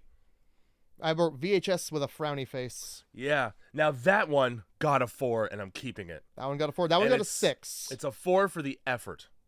I gave it a 6. That's what my 6 was. Credit where credit is due. You tried some things. Now you had a shit budget, but it's at least creative. Okay. The idea for the film. Yeah. great. As far as the premises for the rest of them, this one actually makes sense. Yeah, a little bit. You went about it like bit. a fucking idiot, but yeah. So it's a 1, a 5, a 3. No, a 1, 5, 2, 3, and a 6. I didn't write them all down. I should have. No, I did, but just not all on the same page. All good. We got, because I wrote the most about the first one. Same. And then, let me tell you, this is a fucking essay cheeseburger from University of a movie, if anything, because all the worst shit is right in the middle. Yeah. Dead center. I I have like 1 page about that third movie, and that's it. A lot of that movie I have like happened to me. 13 pages total here. I just let it happen. Yeah, there wasn't. Just sat there and watched it as it just happened. So I gave it a 3. That one was a 4, but it's now a 2. So we have a 3, a 2, a 2, a 2, and a 4. What's your overall score for the movie? I mean, if you want to do the tally, we shouldn't, because it's going to be bad for the movie. There's no way any of these are getting more than 10 out of 50. Well, that's not at all. This is remedial. You gotta repeat. This is summer school. Yeah. You go back and you get your GED after this one. This is going to be a couple graduation super laps or whatever they called them to make dumb kids feel better about having to go back for a 14th, 15th grade. That's right. It's 13th, also year 13 victory lap. Victory lap. The victory lap. Victory lap implies you won something. The victory lap implies that everybody else should also be doing it. Yeah. Instead they're of not. having to do it. Yeah. Did you rate the Overfilm? I rated the entire movie VHS on the whole. I rated it. Did you rate the breaking and entering to watch the tapes? I included that as the entire rating for the whole film. If that's the case, I'll do the same thing. All the right. entire film then gets a 4. Out of 10? Yeah. I gave it a 6. All right. And it's only because I liked the idea of the movie. Yeah. The idea was good. Oh shit! The movie Let's just was watch bad. some tapes, and that's your vehicle for short films of quality. The unfortunate part is, it's not the ABCs of death. Yeah, the idea for the movie came before the short films did, and I think that was the problem. Yeah. Had you been like, these are really sweet short films, let's put them together. I think yeah. I think what could potentially be worse is that the short films made the idea need to happen because somebody was like, "The fuck else do I do with these? What do I do with any of these films?" Yeah, delete them. Masters of Horror didn't want them. Jason Blum wiped his ass on my face. You brush that thumb drive up against a magnet and you call it a day. You sure do, guys. 4 total. The Overfilm itself got a 5. That's the highest rating. Shit. And that's that not. was only, and it's not. They say the N-word twice in there. It's part of the reason it got a 5 for me. Another part of the reason is because of the end credit sequence, like I said, because it was cool to watch. All right. It was a cool thing to watch. I'll give you that. It's like a cool, upbeat electronic song, and they're just breaking things. It's just footage of them breaking stuff. It's like something that I would have filmed in 10th grade. It's just like the music video to break shit. That's right. Which I assume is people breaking shit. I've never seen my it. version of it, because I did make a video to that song, and it was bush jumps and smashing wine bottles outside of an apartment building before getting kicked out. Fuck yeah. Yeah, dude. That's some badass. That's some fucking hood rat shit right there.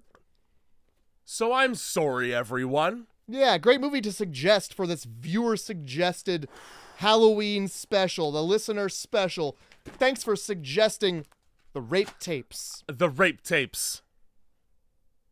I don't want that to be the last thing. No, you really Happy don't. Halloween, everybody. Hey, hopefully your Halloween party goes better than this did for me for 4 hours last night, because that's how long it took me to watch it, because I made the mistake of thinking it required my attention. Grindhouse Movie Club, everybody. Happy Halloween.